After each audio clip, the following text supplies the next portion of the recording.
Update, he literally found the account himself. Let me tell y'all about this. Y'all, he literally texted me yesterday for like 10 minutes. Like, he was typing for 10 minutes. And I was like, oh my gosh. I was like, what does he want? Like, my heart, of course, dropped. Let me curl my hair and then I'll come back and I'll explain. My hair's done. Let me walk in and tell y'all. So basically, he texted me and me in my head thinking, oh wait, like, it's about to go. Like, you know what I'm saying? No, that was the complete opposite. He literally came and was like, we have each other on social media because, like, I feel like we can or whatever.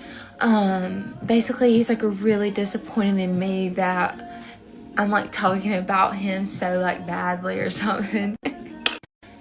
And he was just like, I'm really disappointed in you. Like, I treated you good. So, like, you can't talk about how you got treated and, like, you weren't my girlfriend. Therefore, like, if you were, I would have made you feel like you were the only girl in the world. But that wasn't the case. I just got, like, caught. And in my head as I'm reading this, I'm about to back down and be like, I'm sorry. And then I'm like, no. I've been letting men play in my face since my freshman year, and I'm not putting up with that anymore. So I would respond back, and I'm like, first of all, I'm going to post whatever I want to post. Not that he was telling me not to, but I just feel like he needs to know that. So don't come, like, text me with that bullcrap again. And let me just make this clear on here. I'm not coming on here to bash him because he was, like, a good person to me. Like, even though I wasn't his girlfriend, he was a good person to me, and he really did, like, treat me good. Like, he always did make sure that I was safe and stuff, and I thank him for that. Like, he never, like, physically did anything bad. Like, he was genuinely, like, good. Like, y'all, he is a good person. Like, I swear I'm not coming on, like, yeah, I am kind of bashing him, but, like, I'm not, like, he's a good person. It's just the actions. Like, that's what it is. I'm literally just a girl on here, like, showing my raw emotions because nothing like this has ever happened to me, and I don't see a problem in posting it.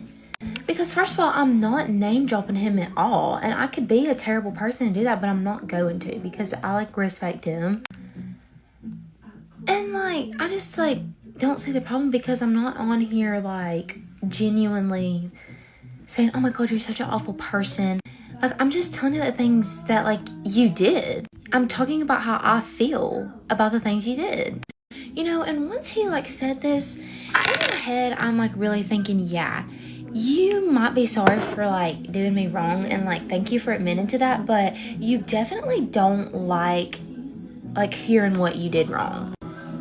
And I don't think anybody likes hearing what they did wrong, but, you know, maybe it's for the better.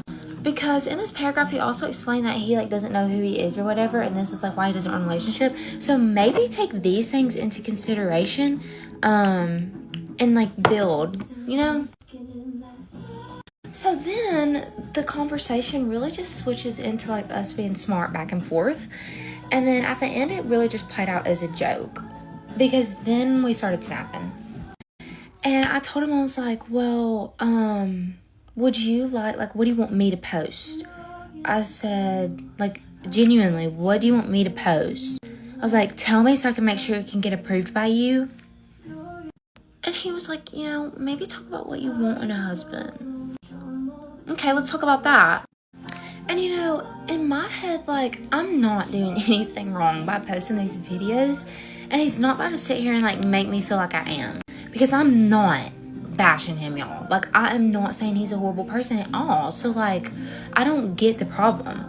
So, therefore, I kind of feel as if, like, people think it's okay to do stuff like this and try to, like, think it's not gonna get out. Wait, that was not the case. What? I just feel like people think they can do this and, like, it be silenced, but no, like, I'm the type of person that's gonna talk about it, so I don't really care. Like, this is my way of, like, coping, and I am getting over this, so. Newsflash, guys, the world doesn't really end at 17. I thought it was, but it doesn't. So, since he watches my videos, we'll see if this one gets approved today.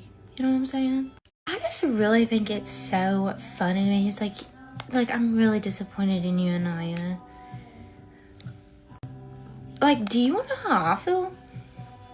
You're disappointed in me? I'm a little disappointed in myself too.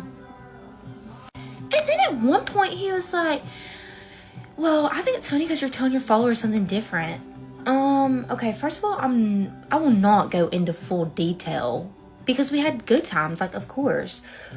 But everything else, I'm telling y'all, this is raw, like, emotion, like, what? I don't know if he was, like, trying to guilt trip me there or something, but I'm telling everything. At this point, the situation is, like, becoming a joke to me because,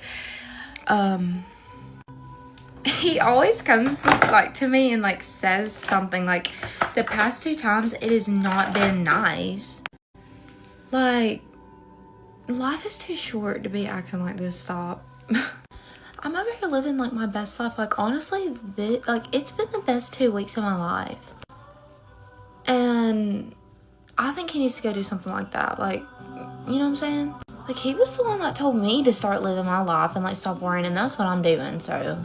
Like, you found the Get Ready With Me account and you can't even follow it? Like, if you're so invested in my, like, videos, like, you have to at least, like, follow me so you can make sure I'm, like, you know what I'm posting if it's, like, good enough for you know what I'm saying?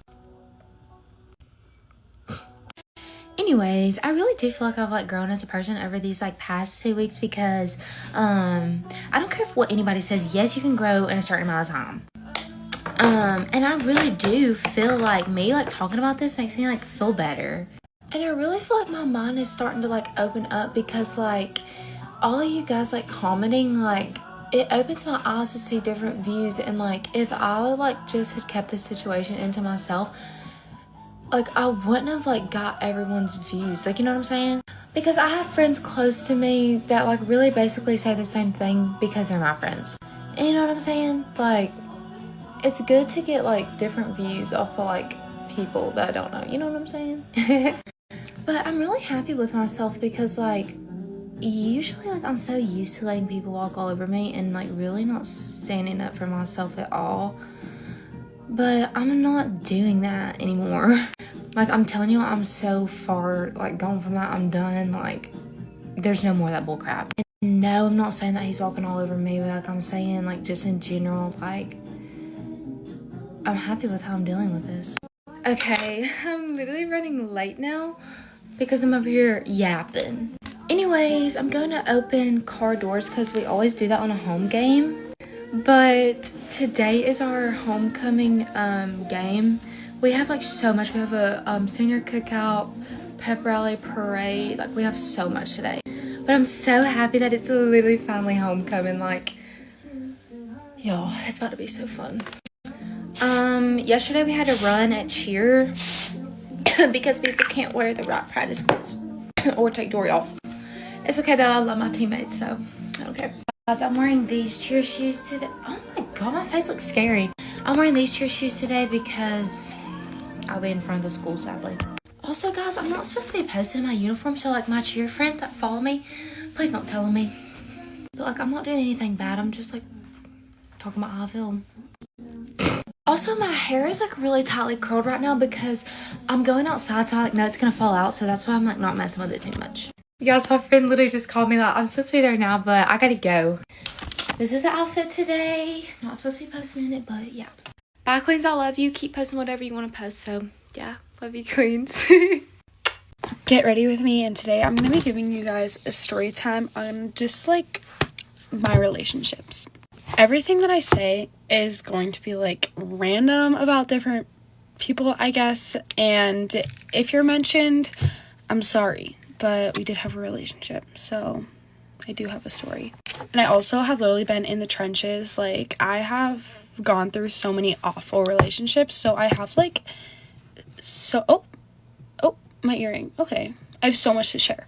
Okay, so starting way down at the beginning, like almost 4 years ago, I, like, dated this kid, and I'm not even kidding you. I was so young, but it did not feel like I was young in that relationship. Like, I was so bad, and I literally did not get over this kid for, like, 2 years. It was so bad. I have never, ever gone through that since. Like, I have never, not never, but I have basically never struggled to get over someone necessarily. Not like that I'm saying I move on, but I have not been like stuck on someone in so long. I don't know if that sounds bad, but like I just don't sit there and like ponder about it for forever. Whenever I was younger, I don't know what I was doing, but I hung out with so many boys that were 2 grades above. Like, it was in 8th grade and freshman year. 8th grade, I hung out with so many sophomores, and freshman year, I didn't hang out with as many, but I hung out with like a lot of like juniors. Like, I don't know what I was doing. I don't know, but it's what I did. And then after that, I took a break from the older men for a little bit, luckily. Then I went right back and started dating a boy 2.5 years older than me. 2.5. At 15, my boyfriend was 18 years old. When I tell you, never again in my whole entire life, unless I'm like 50, because that's like not bad, like, will I have a boyfriend 2.5 years older than me. You are at 2 completely different stages of your life. You want 2 completely different things most of the time. And that age gap sets such a bad dynamic between the relationship, because you like are, it's like a power dynamic. Like, whether you realize it or not, it's a power dynamic. And some people can have a relationship without that, sure.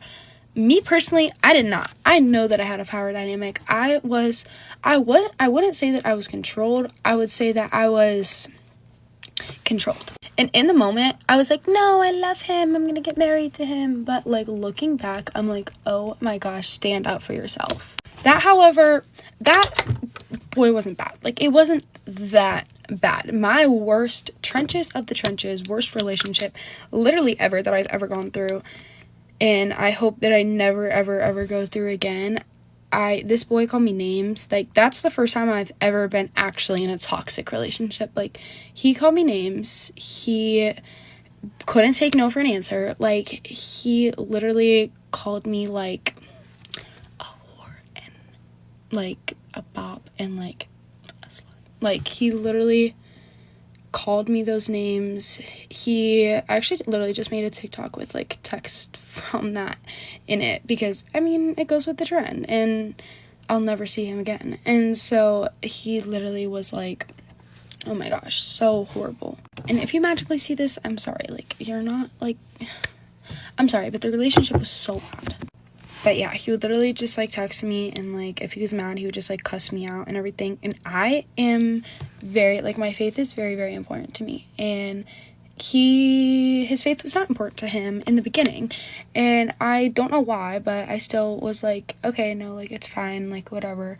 He started going to church and everything. And at the end, I'm sorry to put this person on blast, but told me that God told him it was time to asked me to get back together, and I said no. And I was just like, I don't think that God told you to get back to, like, to ask me, because I said no.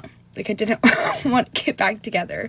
Maybe it was so that he could like get over me or something, but I don't know. I have dated like a few like angels, and I just never like the angels. Like, I don't know why. I feel like I'm like toxic, but I never ever can like stay in a relationship with them. And I don't know if, like, I don't know why, but yeah. So I have so many more horror stories. Oh, forever ago, I can't believe that I left this out. I got cheated on, and it wasn't that deep. I was literally a freshman, the beginning of my freshman year.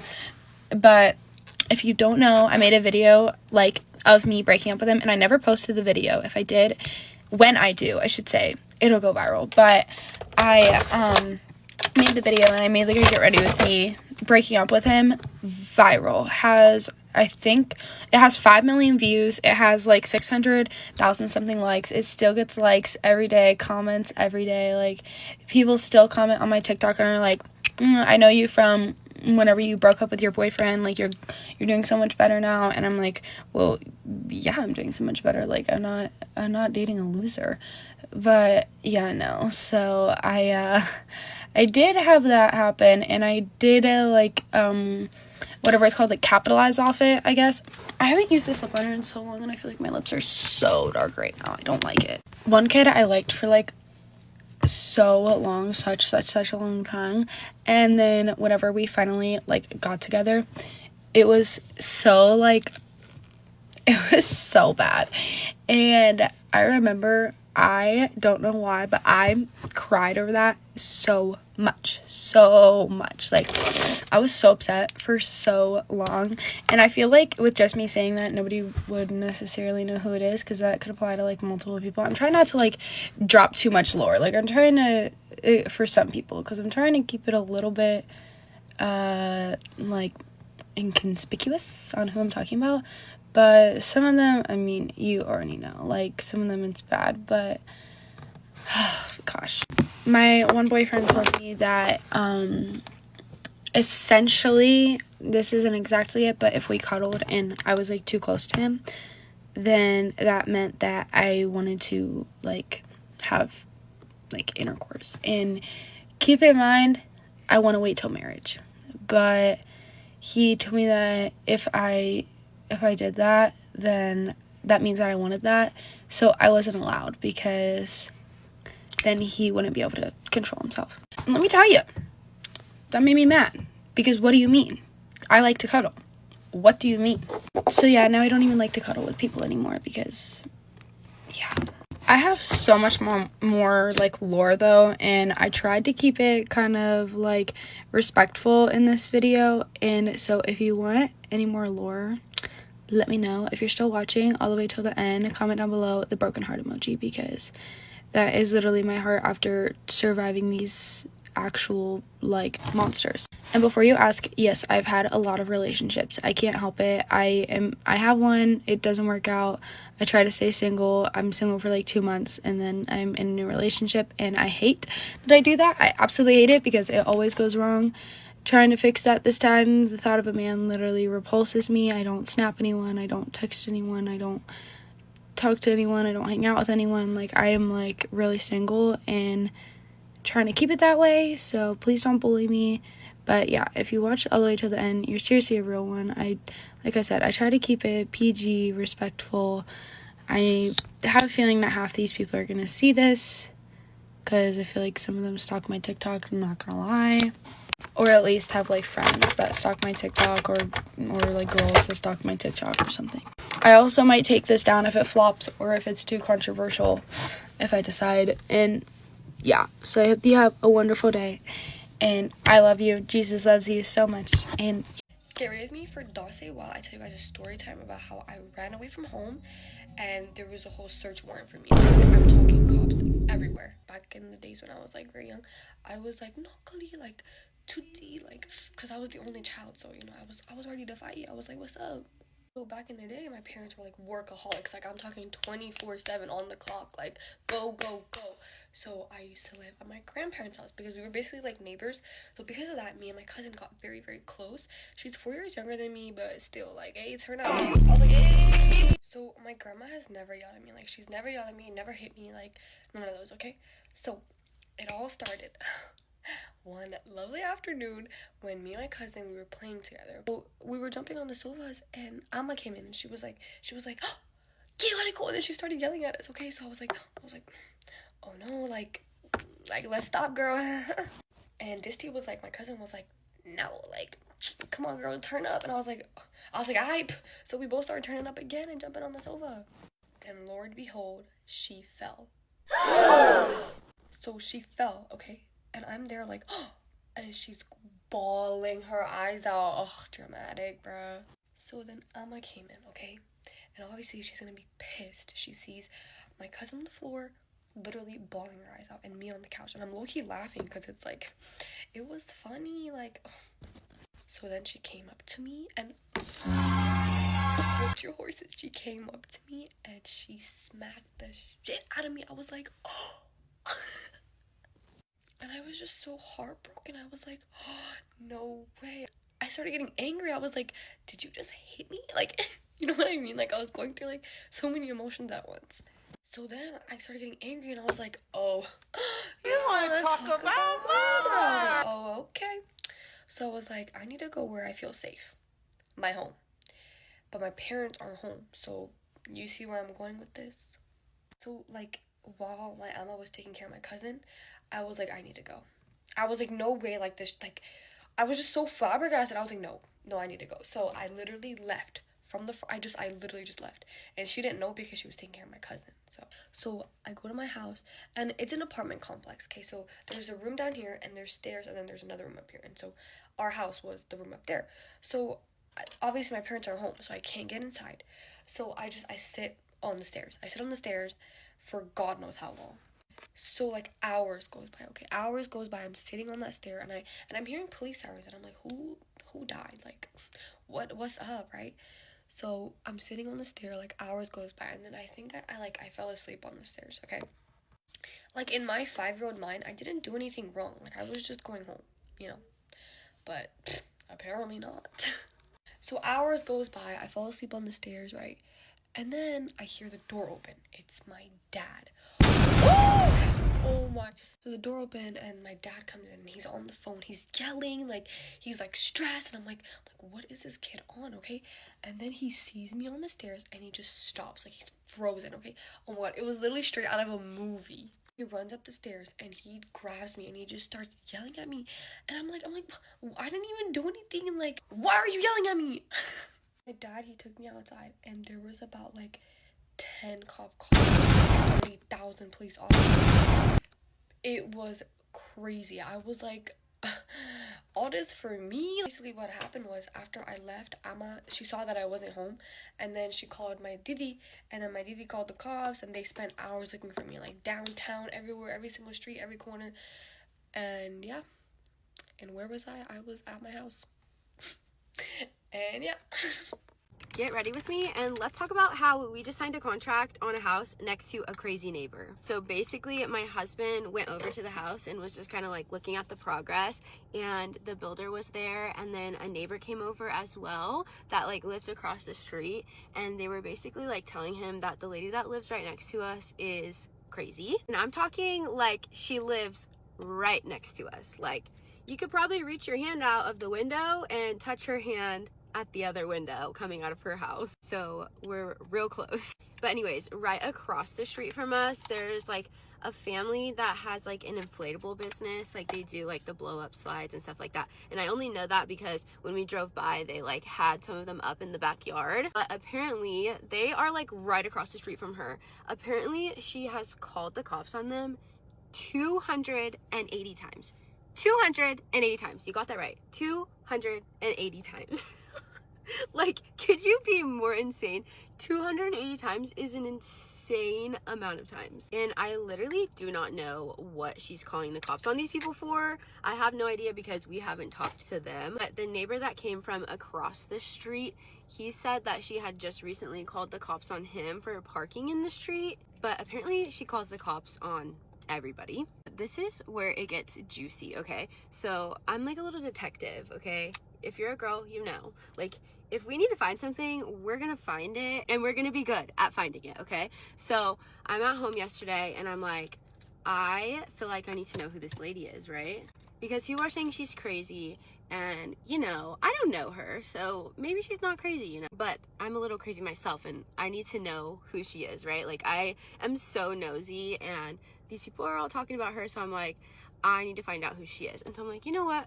I'm gonna be the little detective that I am, and I am going to go online, and I'm gonna look up the address. So I didn't even know the address of her house, but I know the address of our house. So I kind of like went number by number looking it up, and then looking it up on Google Maps, and then eventually I found the address to her house. And so I'm like, okay, I'm gonna look this up online and see like who owns it. So I tried looking through our like county records to find it. I couldn't find it that way, so I just like searched in Google like the address, our city, and that's when I found her name and her husband's name, and then it's obviously like listed under the house, so that's how I found it. Which this is all like public record, like it literally was just a Google search. So from there, I'm like, okay, I need to find this lady on Facebook, right? Because I'm like, I just want to know what she looks like. I don't know. I'm a little bit nosy. I'm just curious, right? So I go on Facebook and I search her name, and I'm really not like finding anybody that lives in our area. Like any of the people with the same name, like they all live like out of state.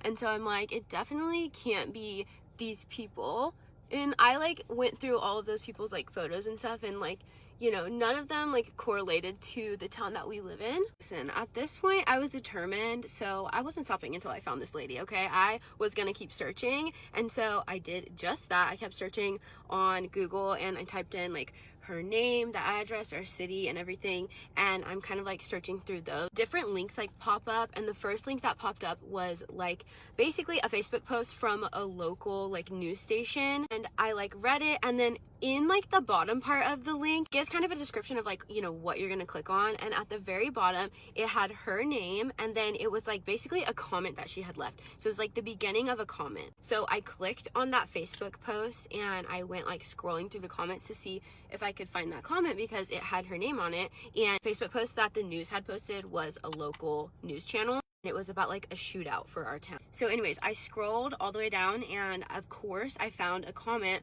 from a lady that has her same name, and the comment was just like talking about how lazy our police department is, I guess. And this like Facebook profile doesn't have like any pictures of her, so it was just like a random profile picture, and I clicked on it, I scrolled through, there's literally no pictures of her, so I don't know what she looks like. But as soon as I got onto that profile, I knew it was her because one, that person with that profile lives in our town, clearly. And then two, the first thing that I saw on the profile was these reviews that she had left. One was like for McDonald's, and then another one was for Burger King. And it was just like a huge long paragraph of her complaining, like basically exactly what you would expect from someone that calls the cops on someone 280 times. It was just like her saying how pitiful that McDonald's is, and how awful the Burger King is, and how horrible the management is, and yada yada yada, you get it, okay? So I'm like, okay, this has got to be her. So then I start scrolling through her posts because why wouldn't I keep scrolling through them? And then like the first like few posts are like screenshots of someone messaging a woman, right? And I didn't realize, so I just like kept scrolling. I have no idea what I'm looking at. I'm just scrolling because I'm trying to make sure this is her, right? Well, I get like a few posts down, and she posts something talking about, I go to work and tell all of my coworkers that I love my wife, and then I come home and tell her that I don't love her anymore.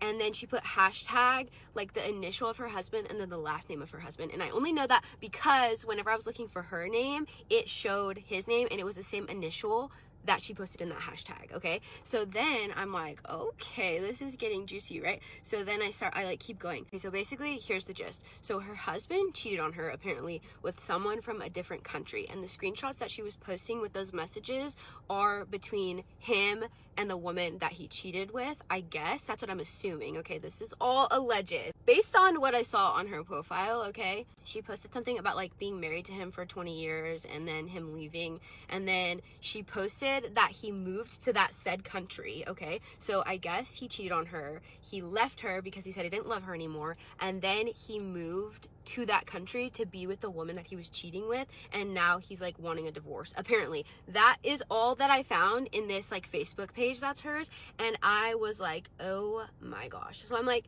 clearly she's having a hard time, right? She's clearly not in a good headspace. But I did not expect my detective skills to bring me that much tea, okay? But then I found a post about how she pays so much in taxes, and how people are parking on the street and covering the fire hydrants, and how the police don't want to do anything about it because of their good old boy mentality or whatever. So then I'm like, okay, I know this is her because the neighbor from across the street said that she called the cops on him because he parked in the street. So it's all lining up, and I'm almost like 99% sure this is her, right? Okay.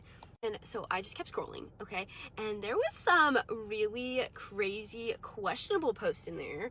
One being that she believes mothers should be able to eat their young. I don't know what that means. I do not know. And I will post a screenshot right here. I do not know what that means, okay? Weird. And then there was another one that she reposted that said, hexing because murder is illegal. So here's that one. A little bit disturbing, to say the least. So basically now I'm like, what should I do? Should I bake her some cookies like when we move in? Should I take her some cookies? Should I be nice and take her some cookies? Because I'm like, I low-key kind of feel bad, but also at the same time, like, what's going on? Like, what? Are you okay? Like, mothers eating their young, like, are we good? And apparently she's already gotten into a fight with our builder as well. So I'm like, thank you for telling us that before we signed our contract. And that literally did not even cross my mind before we like signed for the house, like thinking about the neighbors. Like I'm like, there's no way like anybody could be that bad. Like it's not a big deal, you know? Definitely not something that was on my mind. However, this house is like so beautiful, so it's definitely like a dream house for us. So like, you know, a little crazy neighbor next door isn't gonna deter us, but that was definitely not in my bingo cards. You know, do we want to like take bets to see like what she's gonna call the cops on us first for? Better believe if she starts calling the cops on us, baby, I'm just gonna be calling the cops right back on you, because we're not doing that. No thank you. No thank you. I hope that that's not an issue, but you guys, I'm literally so scared. But I'm like, okay, we're gonna have cameras, like we're gonna do the whole 9 yards. You're gonna be good, but like, oh my gosh, a little bit scary. She also had posts talking about like how Amazon always like messes up her packages and yada yada yada. I feel like there's a common theme and she just likes to complain. However, I really hope that it's not something I have to deal with, because I get too stressed out for this. I have too much going on for this. I do not need this stress in my life. So hopefully she doesn't see this video. Hopefully she's never watching this, because that would also be embarrassing. But if you are, hi, let's be friends. We can be cordial. Let's be good neighbors to each other. I'll bring you cookies. Like, you know, we can have a good time. Oh my gosh. You guys, wish me luck. I will definitely keep you guys updated. Hopefully this is not an issue that we have to deal with. We won't be moving into our house until like late December, so we got some time to not have to deal with this, but I really hope that it doesn't come to that, because oh my god, I don't have the capacity for that. But from what I've heard, it's a little crazy over there. Anyways, thanks for letting me rant with you guys, vent with you guys. I hope you guys have the best day. Bye.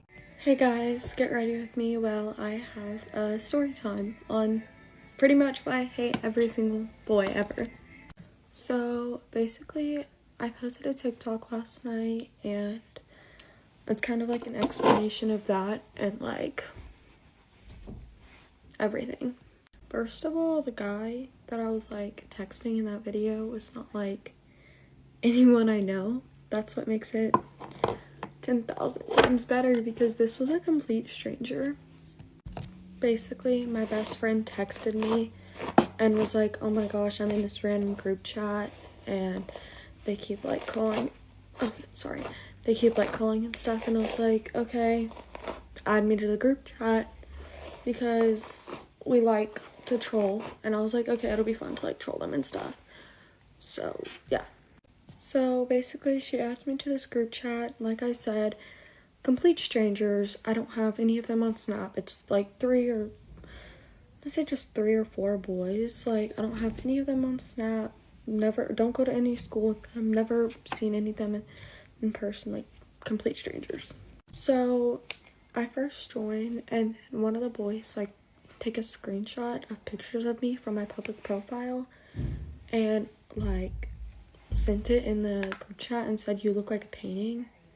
And I was like confused, because I was like, is that a good thing? Because paintings are like pretty.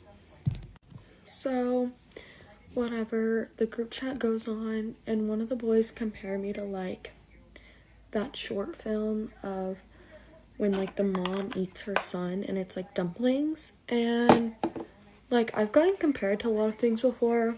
That was the first for that one. But I was just like, oh, okay, like I usually like find a way to joke about it. And I just like was like, oh, I've never got that one. Like I usually get like prime Megan Fox, because obviously I look nothing like her. So I just compare myself to her because I think it's funny. And then whatever, like the guys were like, no you don't, whatever. They just like started calling me like ugly and stuff like that. And I just kind of ignored it, laughed it off, whatever, because that's happened to me before, stuff like that. So I just like kind of take it as a joke and like laugh about it and stuff. And then I started like joking back, and I was like talking about one of the boys. I was like, I know he likes me, I just can't prove it. Because really, I do. I just can't prove it. Because the entire time we were in that group chat, all he was talking about from the second I joined, the second they kicked me out, was just me. Like, he was just kept saying the most random stuff. I'm like, okay, stop. Why are you thinking about me too much? Why are you putting so much time and effort into these insults? Why can't you leave my name out of your mouth? Like, it's giving obsessed. So, it's giving obsessed and projecting, because you know you could never get a baddie like me. Pretty much, I was just in this group chat getting bullied, and then one of the boys that was, like, bullying me the worst the entire time. Well, I mean, first of all, they said rude stuff, like, they would only, if I had a trash bag over my head, but, I was just like, I just ignored that, because what do you want me to do with that information? And then he slid up to one of, like, my snaps, because, like, me and my best friend were, like, dumping snaps and stuff, and they were, like, calling me ugly in a lot of them. But then one of them, he was like, you're kind of hot in this, and I had, like, a filter on, and then all the guys were like, yeah, it's because our face is covered. I was like, okay, whatever. And then one of the boys sent a voice note, and he was basically like, basically he said that he wanted me to die, and he wanted a bullet to hit me, and then he said that he wanted me to fall out of a roller coaster and have the crows eat my body from the inside out. And then he was like, I hope you're crying right now, I want you to cry. And I was like, okay, so also I don't know you, and I don't know what I did to you. That's great to hear. And you know, you're probably like, oh, if they're being that mean, why didn't you leave the group chat? It didn't set in what they were saying until after. Like, I've been made fun of a lot, like, so I just usually, like, laugh it off. It's like I think I have pretty thick skin when it comes to that kind of stuff, so I just laugh it off or whatever. And then after, like, they kicked me out of the group chat, I was like, wait, what he said was, like, mean. Like, that was a really mean thing to say. And I mean, like, obviously in the group chat, I, like, said stuff too that was pretty mean. I probably shouldn't have, but, it wasn't anything, like, it wasn't even close to what he said. I didn't tell him that he should die or anything close to that. Anyways, moral of the story, I was just crying a lot last night because it's just so annoying, because I'm not, like, the standard of beauty, and guys always love to point that out to me, and I'm like, guys, I know, trust, I've been being told this since, like, 7th grade, like, I know, but, you know, if you think you're ugly, and you've never had things like that said to you, or you can just, like, talk to a guy without him pointing out your flaws every single time, you, like, consider yourself lucky, because I promise, like, I wish I had that privilege. Whatever, it's fine. But, like, it actually gets on my nerves whenever girls that are, like, such, like, so pretty are like, oh my god, I'm so ugly today, or whatever, because it's like, have you ever been told that you should die because of your looks? Or have you ever just been, like, walking at school and someone walks by and says that you're chopped? No. So you're not ugly, and shut the fuck up before I have to hit you, because it's really annoying when stuff like that happens. Also, guys, I'm not crying. My eyes are watering because I'm really tired. I literally went to bed at 1:30 and I woke up at 5 a.m. So I'm very tired, and I'm not even able to see half the things I'm putting on my face. Also, I have lashes on, so clearly. Anyways, if y'all are interested in more story times about things that boys have said to me or things that have happened to me, just let me know, because I have a lot more where that came from on why I hate guys, and yeah. I have, like, a story time, like, of it right after, where I'm, like, crying and stuff. I don't know if y'all would want to see that, but if y'all do, I have it. I also have screenshots and voice notes of some of the things that were said. So let me know and I'll put that up too. Anyways, I don't know how I feel about my lashes. I feel like they look good, but like wearing lashes to school is one of the like top 10 scariest experiences ever, because it's like, I don't know, everybody like always like has a problem with it. I'm like, it's my face, it's not yours. Like, I'm sorry, I decided I wanted to put something on me that made me feel prettier, but whatever. Everybody always has their opinions. It's so annoying. Also, guys, my like hus that I've been texting decided that he hated me and stopped texting me last night, so love that for me. Anyways, my hair is just in a ponytail. This is my makeup. I'm gonna get dressed. Okay, this is my outfit. Pants, Brandy, top, Sheen, shoes, Uggs. Okay, makeup, hair, outfit, jewelry, and that's all I have for you guys today. Love y'all so much. Bye.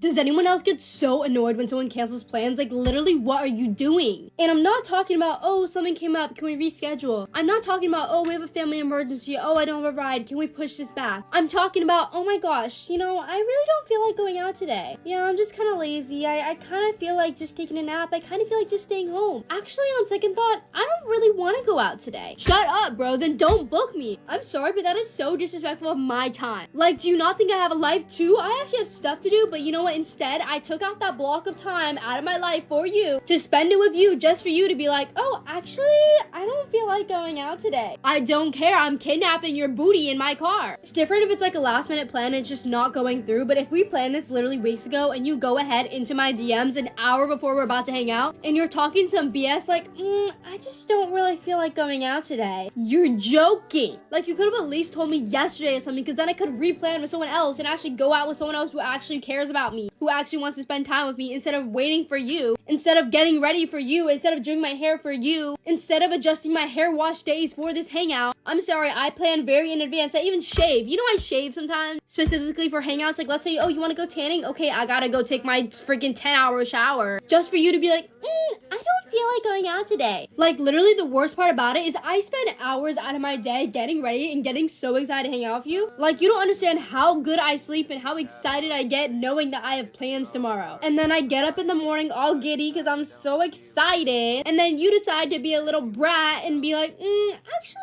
no, I don't want to hang out with you. Then don't tell me you will. Then don't plan it, because literally I could plan something else. I could like go out to dinner, I could go shopping, I could literally sleep in, but no.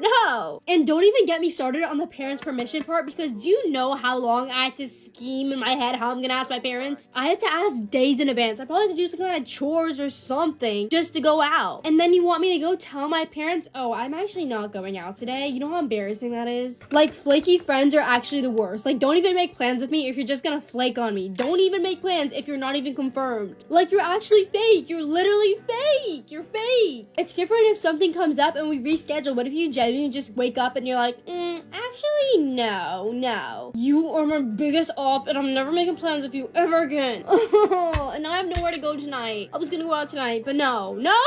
And I straightened my hair and everything. Look how good it looks. That sounds so stupid, but I was genuinely so excited. And all we were gonna do was like get food, but like still, like I was so excited.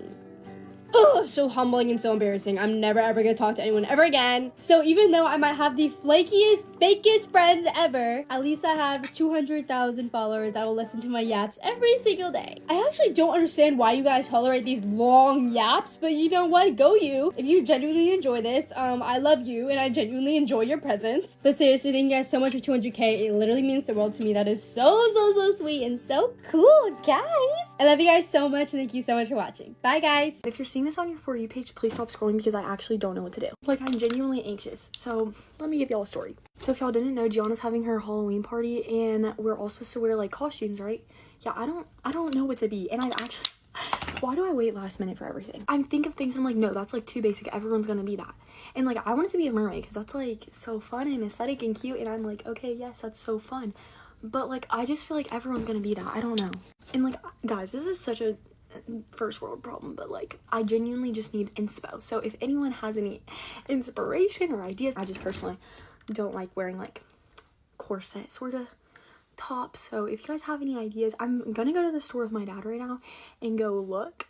We're gonna go to the thrift store because, you know, you can find good things at the thrift store. So if you guys have not looked at your local thrift store, I recommend, because the stuff there is actually cute, and I found like Lululemon there before in like cute t-shirts. Like, it's the move, trust. I talked about this in my past Get Ready With Me, but originally I texted this person and I was like, they asked me, they were like, what are you gonna be for Gianna's party? Because I don't know what I was gonna be. I was like, me and you should do something together. And then he's like, oh yeah, okay. And then after I sent him some inspo, and then he was like, I actually don't know if I want to be anything, because I feel like we're not going to see each other a lot at the party. So I was like, okay, that's okay. That's nice. Okay, so hopefully he's not just doing it with someone else and he just like wants to like friend zone me nicely. But it's alright. Guys, I really wanted to be like I wanted to do Curious George and the Man in the Yellow Hat. That's what my idea was. They did not like that idea, I don't think. I think they did not find the vibe. And if you think you know who I'm talking about, you probably don't. So don't guess. Also, guys, my earring is infected. It fell out on my sleep and I started itching it and like irritating it, and I think I just made it worse. Like, here's the victim. I think it's because I accidentally put a sheen earring in instead of the sterling silver ones. Oopsies. But in all my other earrings, it's a sterling silver, and I'm just allergic to like this kind. But right now I'm in Washington because I flew to my dad's, and then from here I'm going to New York for the Glow House and for Gianna's party, and I'm so hyped. So if you guys have ideas, please let me know, because I'm going to right now to go shopping to go get them. That was my Rush Get Ready With Me and story time, but I love you all so much, and always remember, Jesus loves you. Bye, y'all. Get ready with me while I tell you how I found out my situationship lied about his age for 3 months. I'll give you some backstory. Basically, I met him because I thought he was cute and he would come into where I worked all the time with his friend. And more backstory, before I started talking to him, I got out of a 2.5-year relationship with my ex. And my ex had cheated on me while we lived together. So I had trust issues.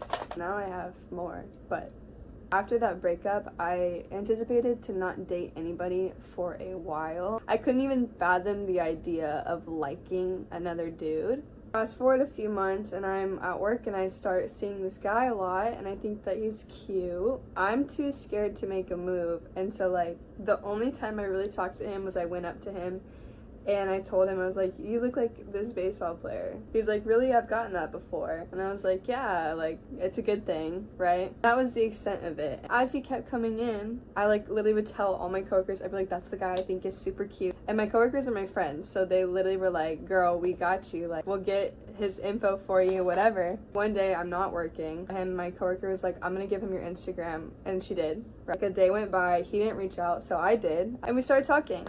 Conversation was really good. I was like, what are you majoring in? What do you like stuff like that. And one of those questions was, what grade are you? And like, how old are you, right? At this point, I was 20, going to turn 21 in like a couple weeks. And he was like, how old are you? And I was like, oh, like I'm a junior, but I'm gonna be a senior next year, like whatever. And he was like, oh, same. I didn't think anything of it, right? Because who thinks that somebody's gonna lie about something like that? Like, what? We went about our day, like we kept talking, whatever, and then from like then on it just slowly progressed, and then eventually we started hanging out like pretty freaking often. As we kept talking, I got more and more like sussed out, if that makes sense. Surely he's gonna take me on a date soon. Surely, right? Like that's how that works. No, he never took me on a date. Like, spoiler alert, yeah, never took me on a date. The more we would talk, the more I would bring it up. I'd be like, hey, like, you gonna take me on a date anytime soon? Like, what are we doing? So his excuse at the time was, I don't want to like start anything because you don't know what you're doing for summer, and I don't know what I'm doing, and I don't want to start off like that. And I was like, you know what, that's so valid. Like, I didn't think anything of it. Like, that was his reasoning and I fully believed it. There's multiple things that like happened that like were signs that I did not read into at the time. Like I said, I had gotten out of a relationship. I had no clue what I was doing. I asked to see his pilot's license because he was in flight school, had a pilot's license, whatever. And I wanted to see it because I was like, that's so cool. I've never seen something like that. And he would not let me see it. He was like, no, Haley, like, it's so flimsy. Like, I don't want anybody touching it. Like, I keep it in my wallet for a reason. Like, so I never saw it, right? Why does he care so much about me seeing a pilot's license? I don't know. Well, I do now. But, like, at the time, I was like, okay, I guess that's fine, whatever. There was one time where I was going to go out with my friends to like our college bar area. His birthday had just happened and he had just turned 21. So I was like, come out with me and my coworkers, like I'll get you a birthday shot, like it'll be super fun. But before I had said that, I was like, come out with me tonight. And he was like, okay, I'll be at your place after work. I like told him that. I was like, oh my god, I can't believe you're like gonna go. Like I'm so excited. Like we'll meet up with my coworkers, it'll be super fun. And he was like, wait, what are you talking about? I was like, well, what do you mean? We're gonna go out, like I'll get off work and then you'll come over and we'll go to our college bars. And he was like, no, like I'll come over and we'll hang out. And I was like, well, that's not what I wanted to do. I wanted to go out and you just said that you were gonna go with me, so I thought whatever. We get into this argument and it's like over a whole miscommunication. He was making excuses being like, oh, well, like my back hurts now, like I don't want to go out, I'm just gonna like hang out with my friends, but like you have a good time. And I was like, well, no, like come out with me, like I want you to come. And he texts me and he says, I don't want to be around a bunch of lowlives who have to drink to have fun, is what he said to me. I literally texted him back and I was like, if you're calling people who go out to the college bars lowlives because they want to have a drink and like hang out with their friends, then you're calling me a lowlife too, and that's crazy to say. He texted back and he said, okay, what is this dude on? After that, I was like, okay, I don't think we should talk anymore if like you're gonna be like that. And he was like, no, like let's like talk about it in person right now, like after you get off work. And I was like, if I'm being honest, like yeah, we can, but I'm gonna get ready and go to like the bars. Like I'm not gonna hold back my time just to figure this out with you because we aren't even dating. I was like, if we were dating, this would be different, but you haven't even taken me on a date and you're trying to like make sure I don't go out tonight just to talk about this. Like that's not how that's gonna work. And after that, we basically just like ended it and he blocked me on Instagram, Snapchat, everything. I was like, okay, what the fuck is this guy on? Like what? A couple days later, I'm like, this is summer, I'm lonely. This guy, like, I did like, and I didn't like how it ended. So I just texted him and I was like, can we talk? He basically was like, yeah, we can. So we end up FaceTiming and I basically just tell him like, look, the way you acted wasn't cool. I don't appreciate that. And he was like, I get that, but also like, I want something more. And if like, you're not wanting to do that, then I don't think we should. And I was like, well, I would rather try than like just lose you altogether. And he was like, okay. After that, we started talking again and nothing changed. So as soon as like that dynamic happened, I was like, okay, this is going a weird way. On top of that, anytime we would hang out, he would just always make these like side comments. Things he would say would like put me down in a weird way. The final straw for me was we were hanging out in my room and laying in my bed like watching a movie or whatever, and I had basically just said like, isn't it crazy that I kind of made like the first moves for everything? Like I was the one who DM'd you, I was the one who like kissed you first. And he was like, yeah, it is, like I didn't even have to try to get you. And he said that to me like to my face, and I really looked at him and I was like, what? That immediately like shit on my mood. Like it made me upset. Like I just didn't feel great, obviously, but I like kind of brushed it off. I was like, I'm just gonna give this guy the benefit of the doubt. I just kind of continued the conversation, like kind of disregarded that comment and just said something along the lines of like, we've been hanging out for like a while, our first hangout was so fun, like da da da da da. And he was basically like, yeah, like if I'm being honest, I didn't want to hang out with you at first, but I guess now I'm glad that I did. And I like was gagged. And after he said that comment, I was like, you know what, that's just one too many. He's done. I literally like told him, I was like, okay, like you get out, like I'll talk to you tomorrow, like I'll see you tomorrow, whatever. Next day, I didn't text him at all. He texted me midday through, he was like, I miss you. And I was like, you fucking miss me? You haven't said shit to me, and now you're like, I miss you because I haven't said anything to you? That night, I ended it. And that was that. He blocked me again on everything, and I was like, okay, weirdo. A few weeks pass, and his friends come in to my work. He's like, hey, have you talked to recently? And I was like, no, I haven't. He's like, oh, did something happen between y'all? And I just told him, I was like, yeah, like it just didn't work out, like we both wanted different things. After that, he was like, oh, like I'm sorry to hear that, like that sucks. And I was like, yeah, it is what it is. And fast forward to that night, I go out with my friends to the college bars and I see his friends again. They come up to me and they're like, hey, how are you doing? I was like, I'm good, what about y'all?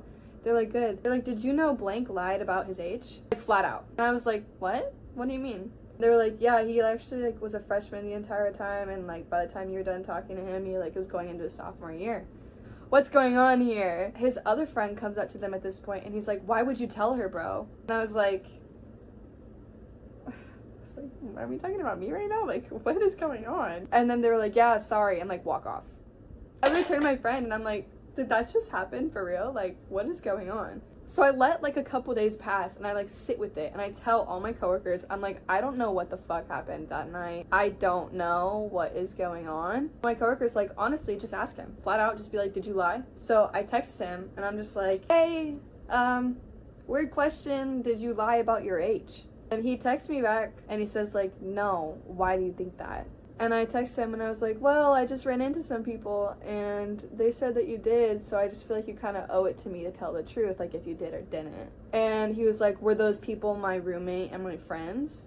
I texted him back and I was just like, it's honestly not that important who it was, it's more so the fact that you're not answering, so like what is it? And he texts me and he's like, Haley, I didn't have to respond to you in the first place, like no, I didn't lie about my age. Like, something is, like, really sus about this. Like, and I don't like how I'm being messed around with in this situation. So I just liked the message. And then he double texted me and he was like, that's all you're gonna do is like it? And I was like, yeah, well, you still haven't sent proof. And he was like, have a good night. Like, 3 hours later, he sends me a picture of an ID. It's a cropped image of an ID that has a date of birth and everything else crossed out. There is nothing in there to prove that it is this guy's ID. And I was like, okay, like you just dug your own grave and now you're lying in it. Like I don't know why you decided to keep this going for so long for no reason. So I don't text him back after he sends the picture. And then the next day my friend's like, Haley, you can search in like a college directory somebody's name and it'll tell you like what their class, like what they're in.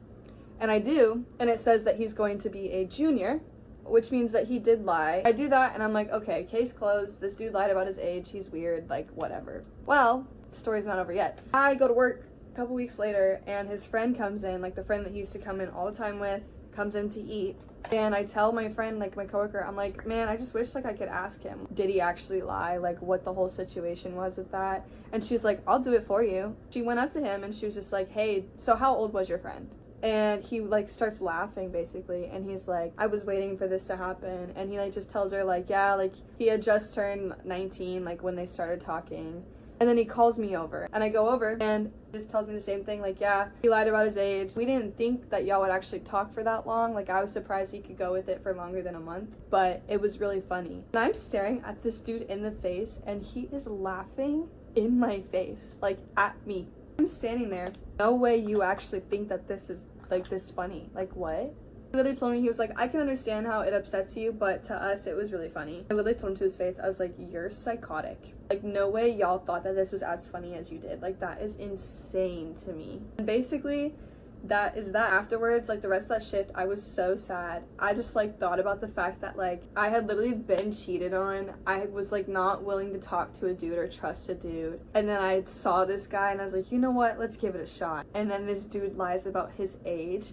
I don't want to date another dude until I am out of college and away from this city. Like I want to move to New York when I graduate and I'll look for a dude there. The moral of the story is I'm gonna have trust issues for a long time. If any of you ladies have advice on how to not have trust issues, let a girl know. If you actually listen to all this, thank you, and I hope you have a great day. I was living in the dorms at the time I was dating this guy, and I found out that he was cheating on me through this girl's private story that one of my guy friends was added to. She posted a picture of my boyfriend on her story with a bunch of hearts around his face. Also, she had a bunch of guys added to this private story, and she didn't even go to my college. My guy friends showed me this, and I looked closer. The picture was taken in his room, the floor above my room, in his dorm room. So obviously I flip out on him and I break up with him, right? Well, okay, that happened in, I believe, May. He goes home for summer break, okay? We leave college, we haven't talked or anything. Fast forward to August, he comes back and he's trying to talk to me. He's trying to get back together with me, blah, blah, blah, blah, blah. Apparently he tells this girl that he wants to work things out with me and ends things, basically. I don't know what they were. I don't know if they started dating, but at this point, he breaks it off with her in August. So at this point in my life, I don't know what this girl looks like. I had never seen her before. I knew her name because my friend told me her name was, we're going to call her Katie, okay? Her name was Katie. That's all I knew. But she wasn't actually even from the town that I was from, and going to college. Anyways, so one morning I'm walking out to my car in the parking lot of the college, and I get in my car and I drive to the post office. I'm just running errands. So I pull up and I exit my car, and when I get out of my car, I see that I have a huge scratch from my side mirror all the way to the back bumper. I'm obviously like, what the fuck? Who did this? That is my first question that I have. Who did this? Because I'm inspecting it, just checking to see if maybe this was an accident, but no, that shit was deep as fuck. At this point in my life, I have no beef with anyone. I'm chilling. Like, life is good, okay? So I'm like, what the fuck? So I obviously file a police report, okay? And I file a claim with my insurance, whatnot. Still trying to rack my brain. Cannot figure out who would have done this, okay? Fast forward a year. I'm in a whole new relationship. We are 6 months in at this point. We're very happy. Things are great, okay? I'm over this man that cheated on me. I'm at a bead shop, okay, like a crystal shop, with my new boyfriend and his family, his sister, his nephew, and his sister's boyfriend. We're in this crystal shop for a good, 45 minutes. We're in there for a while, okay? We're walking out. I'm walking out with my boyfriend and his family to my car. And as we're walking out, these two girls come up to me out of nowhere, and they go, "Are you Peyton?" And I go, "Yeah." Then they go, "We heard you were talking shit about our girl Katie." And at this point in my life, I didn't know a Katie. No idea. So I'm like, "Katie who?" And they're like, "Don't play dumb." So I say, "I don't know a Katie." "Katie who? Who are you talking about?" And before they can even answer that question, it clicks in my head, and I'm like, "Katie, okay." Then I think, my ex. So I'm like, "Are you talking about Katie, my ex's name, that Katie?" And they're like, "You know damn well who we're talking about." And I'm like, hold up. I haven't even spoken to that man in so long. And if you have a problem, take it up with him and not with me, because I have nothing to do with that situation. And I don't even know Katie, okay? I've never even seen what she looks like. And if I'm talking shit about anyone, I'm talking shit about my ex, not about her. I don't know who she is, and he's the one that cheated. So I was like, if you have a problem, take it up with him, not with me. And then they go, "Don't talk disrespectfully to us." And I literally laughed, and I got in my car and we drove away. So not only did they follow me and stalk me in that store and waited for me to leave to try and run up on me or something, they really had a problem with something that happened over a year ago that I had absolutely nothing to do with. I was the girlfriend. If anything, I should be the one running up on Katie. And also, I have no idea who those two girls were from that day, so I don't remember their faces or anything. So if I would have seen them, or if I saw them in public today, I wouldn't even recognize them or know them from those two girls, because I don't remember their faces. Their faces weren't that memorable. Also, it was just stupid too, because I was with my new boyfriend and his family when that happened. And it was funny because my boyfriend's sister's boyfriend was like, "Damn, I thought I was gonna have to beat some bitches up." So as we're driving away, I'm thinking about it, and I'm like, that's weird, because the time that I got my car keyed was around that same time that my ex told her that he was trying to make things work with me and cut it off with her. And then I'm like, how did she know my name? How did she know what car I drove? How did she know anything about me? Story time of how my dad, who was a police officer for 30 years, got arrested and exposed for cheating on my mom for over a decade. In case anyone is curious why I'm doing this now, over a year later, for one, I've just been kind of down in the dumps and depressed, and sometimes it's better to talk through those things and explain the story and kind of hash it out in my own brain. And number two, I feel like a lot of people might be curious as to what the days looked like leading up to that, what exactly happened, and a lot of people are just too shy to ask me. For context, I was living at home with my mom, my dad, my little sister, my daughter, myself, and our animals. We lived 45 minutes away from where my dad worked, and kind of where our social lives, our school activities, and things like that happened. The days leading up to my dad's arrest, my mom, my dad, and my little sister had just gotten back from a trip out of town. The day that he got arrested, he was already assigned to work, and they had called him in early for a meeting or something of the sort, and it was really nothing too out of the ordinary. Nobody really thought much of it. The last time I saw my dad, I was actually in the kitchen holding my daughter and doing dishes, and my dad just came in to kiss us on the forehead and say goodbye, and I said, "I love you, be safe."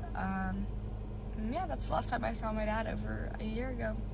Flash forward a few hours into that day, I had plans to meet a friend 45 minutes where we lived and where my dad worked, to meet at the park, and we were just going to do a little picnic with our babies and hang out and chit-chat. As we get to the park, we're settling in. My best friend had texted the friend and said, hey, be there for Riley, she's about to get some really, really bad news. And then my best friend had also texted my boyfriend and told him to start heading my direction. 2 to 5 minutes later, I get a call from my mom. My mom's distraught, and I'm thinking she's going to tell me that our family dog had passed away or something because he was getting old, so it would have made sense. My dad being arrested was not even in the realm of possibilities in my head. But of course she tells me that my dad's been arrested. I'm not going to say what the crime is because I don't want this video to get taken down. Next thing I know, I go online and I look up my dad's name and I see his mugshot and the crime all over the news outlets and whatnot. Next shot I also see my family's name, my mom's name, my brother's name, so on and so on. I screenshot the news outlet article, and I FaceTime my brother, and as I'm FaceTiming him, I send him the screenshot, and we're both like, oh shit, what? About 15 to 20 minutes later, probably, my boyfriend arrives at the park. He ends up driving me and my daughter over to his house. I was in no state to be driving, especially not driving my daughter. My best friend ended up meeting us at my boyfriend's house, and were helping me realize and process everything that was going on. I was really, really angry and just so heartbroken and sad and all of the emotions. At some point, my boyfriend decides to drive me home.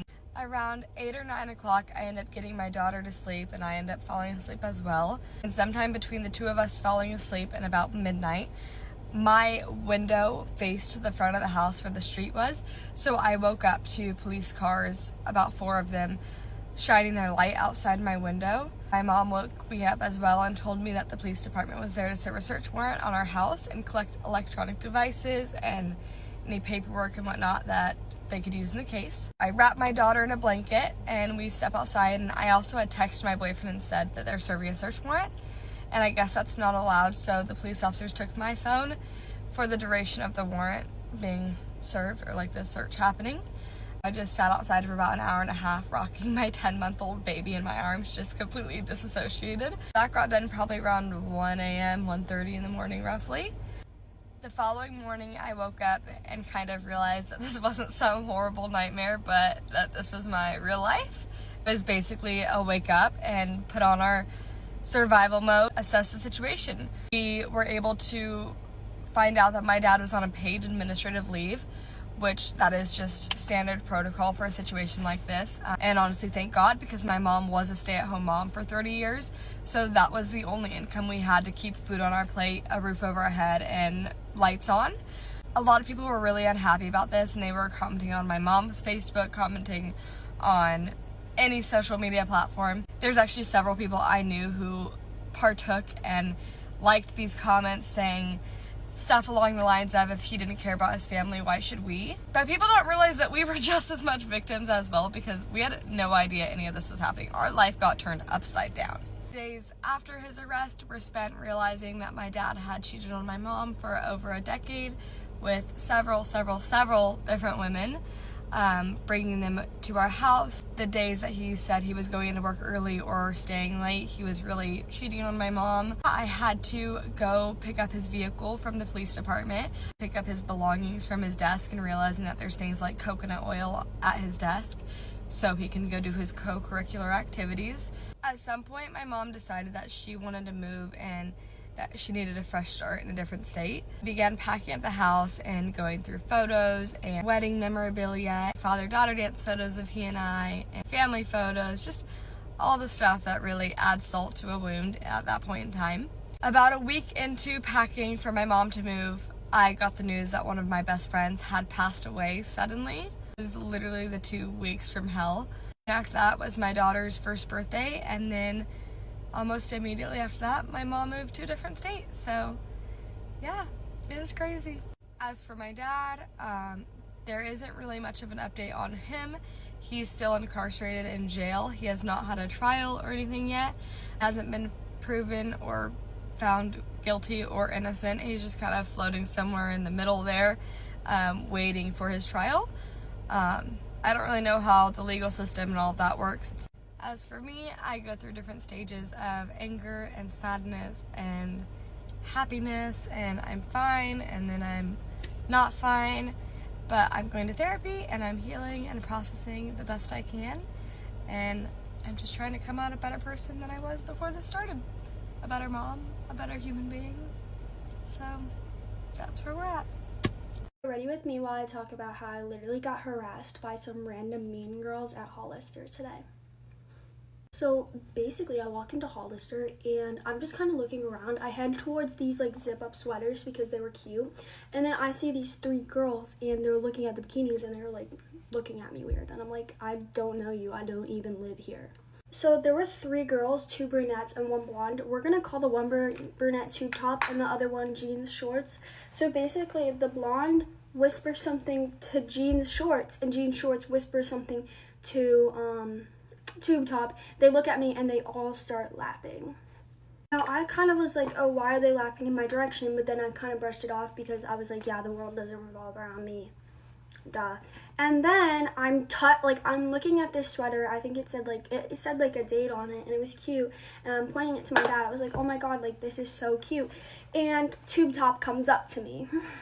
So tube top, she basically just bumps into me and I just move over and I'm just like, okay, it was an accident, whatever. You know, tube top, she's looking at me like, and then she's looking back at her friends, and her friends are now looking at me, so I just go, oh, I'm so sorry, I didn't mean to bump into you, even though it was her. And she goes, oh, you should be. Oh, who is you? Who is you? So I kind of just walk away from them, and then they just start laughing, like hysterically laughing, and I'm just like, okay, whatever. I'm walking away from you guys, because what are you doing? So I go over to the table of like the reversible tube tops, and the 3 girls are on the other side of the table and they're kind of just chatting.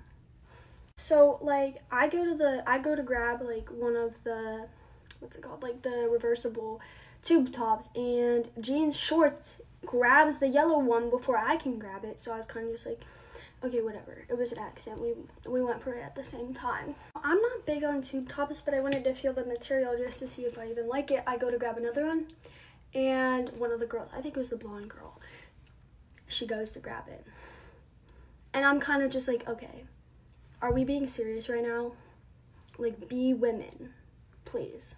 So finally, my dad, he walks over and he grabs one of the tops, and those girls obviously don't grab it from him, and he hands it to me.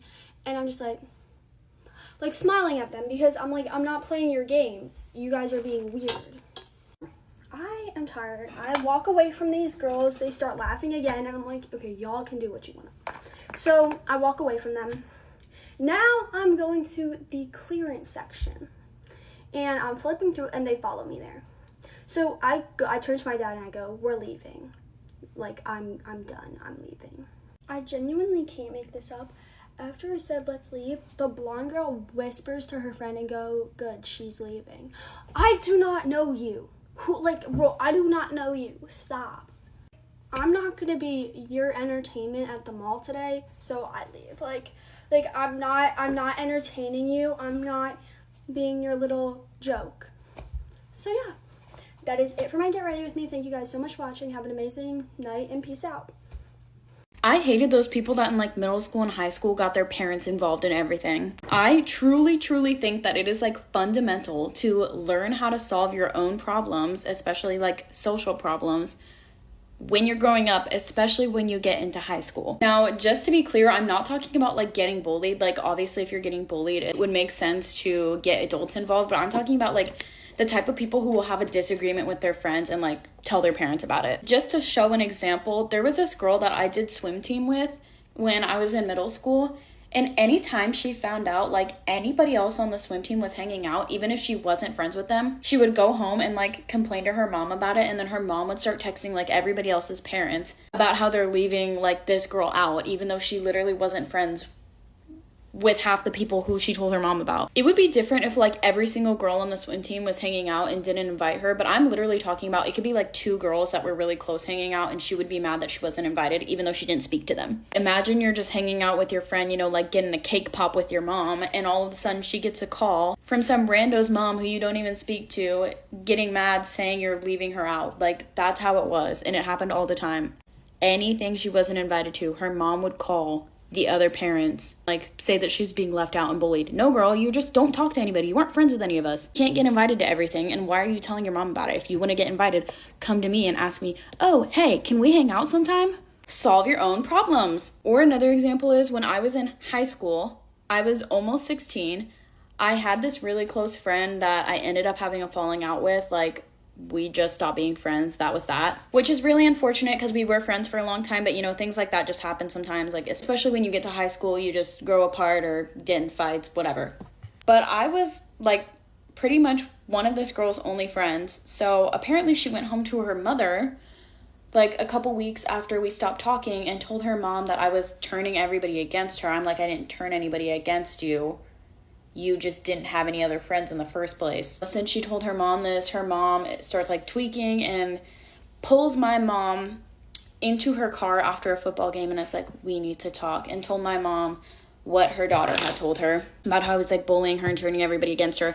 I had not spoken about this girl. I had not spoken to this girl. Like, I just was done. We just stopped being friends. So this girl's mom basically tells my mom that her and my mom need to step in and like make us make up. And my mom basically told her, she's like, if they want to make up, that's fine, but we should not be getting involved. Like, this is their problem. They're, you know, in high school. They should be doing this themselves. We do not need to get involved. And her mom just kept insisting on like basically force us to be friends again. Like, oh, well, you should tell Grace to invite her over after school. My mom's like, I'm not going to do that. I can't force her to hang out with people. We can help them like organize some time to meet up and at least just talk this out, you know?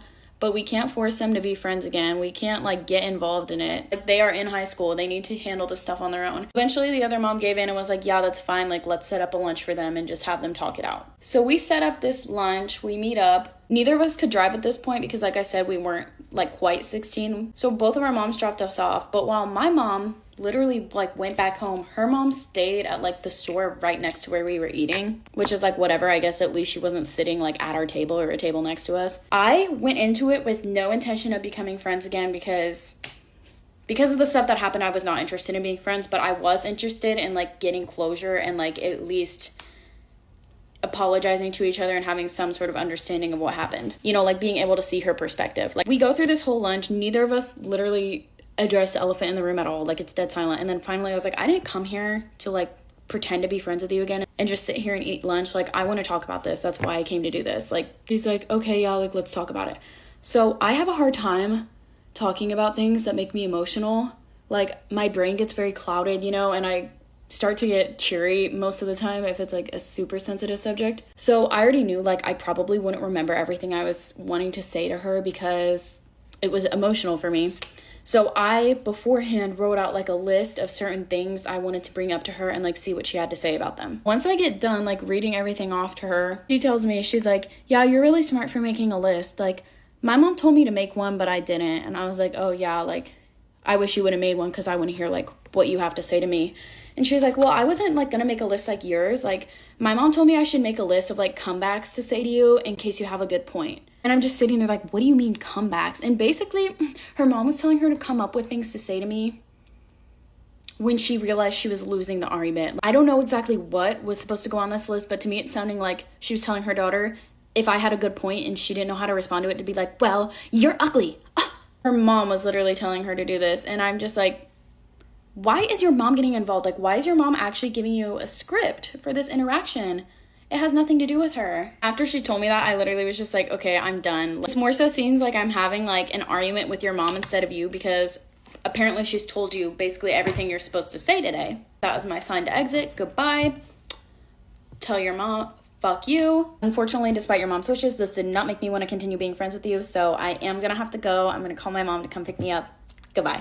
You need to let your kids work out their own issues. If it was something like one of us was bullying each other, like she was bullying me or I was bullying her, then our parents getting involved would make sense. But there was nothing of the sort. It was that we just stopped being friends. That is what happened. We stopped being friends. And you get your mom involved, and then your mom literally instructs you on what to say to me and like all this stuff. It just doesn't make sense to me because, like I said, I feel like learning to solve your own problems, especially social problems, is like a fundamental skill that you need to learn. So I don't understand why people get their parents involved and why parents get themselves involved so much. If my kid comes to me and it's like, these girls I'm barely friends with are hanging out without me, I would be like, okay, well, go find your own friends and ask them to hang out so you don't get upset about it. Like, why don't you try talking to them? You can give them guidance, but don't directly get involved. You're crazy. Bye. Obviously, you guys know that my mom had really strict rules for me. Well, when I would have friends over, she would also kind of have rules for them too. And honestly, it was really embarrassing. Like, I'm gonna go ahead and say that. I was really embarrassed, and it got to a point in high school where I just stopped inviting my friends over. So starting off, I was never allowed to have like any kind of phones in my room. So like if my friends had their phones, they would not be allowed to bring it in my bedroom. They would have to leave it out in the living room. And of course, a lot of people were like, that's really weird. Like, your mom doesn't pay for my phone. Why does she care? And then I would basically have to go on a whole spiel about how my mom basically thinks that we are going to sit in my room and do bad things and talk to people we don't know. My parents also didn't like if we stayed up super late. They would actually stay up until we went to bed. I'm pretty sure my mom thought we were gonna like try and sneak out and stuff. So usually around like 10:30, 11 or midnight, she would always be like, it's time for bed, like y'all need to go to bed. And again, with the phones, like she would make sure that like my friends didn't have their phones. It was so embarrassing, y'all. I'm telling you, I literally only invited my freaking best friend over. Luckily, she's an angel and she like understood, but obviously like this made her uncomfortable, so I just didn't like to invite her over very much still. Like, it's just awkward. But yeah, my friends also were not allowed to have their phones at night, and it was so bad. And I already know people are gonna ask me like why I didn't go over to their houses. Well, my parents were also, of course, really weird about me going to other people's houses. They didn't like it very much. They were always like, I'd rather your friends come over here. And so basically, if I ever wanted to hang out with my friends at all outside of school, it would have to be at my house. And then of course, after I was kind of embarrassed, like I just decided I shouldn't have friends over at all. So basically, I would just like see all of my friends during school, and then that was it. Like, we never really saw each other outside of school until after I graduated. That's everything for now. Let me know if you guys have any question. Bye, guys. Okay, guys, get ready with me, except I have to fucking rant because I woke up in a pissy-ass mood because more drama for no fucking reason. It's so annoying. Like, I can't, like, I dropped these girls, like, literally months back, and shit still happens. Like, you cannot escape it.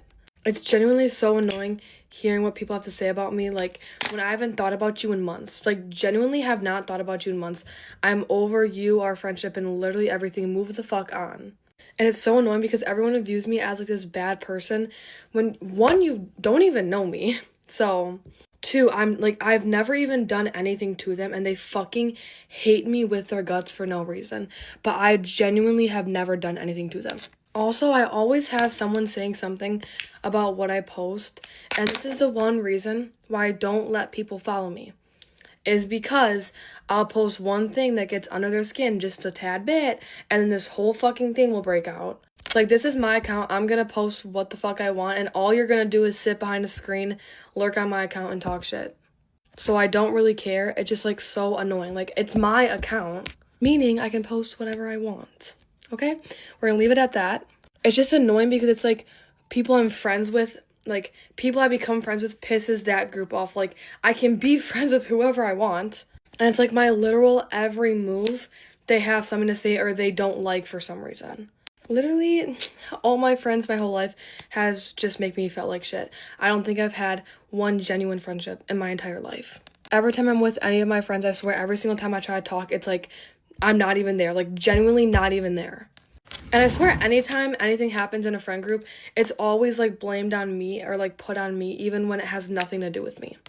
Like, I have a perfect example, but I can't say it because I let everyone follow my account, which I'm not regretting, but I'm just gonna say I do miss being able to post like whatever I want without problem starting because it's kind of annoying. And I still post whatever I want, I just like am a little more careful because people always have something to say. So anyways, guys, I'm good now. I just had to get that off my chest because I woke up and immediately had messages and videos and all this shit that I didn't want to deal with. And it was the first thing that I had to wake up to, and it's so annoying when like you can't even get out of bed and your day's already ruined over some pointless shit because people don't know how to just shut the fuck up, grow up, and move on. So I had to get that off my chest because now I can have a good day and I'm gonna let it go because I really don't care. It's just like annoying.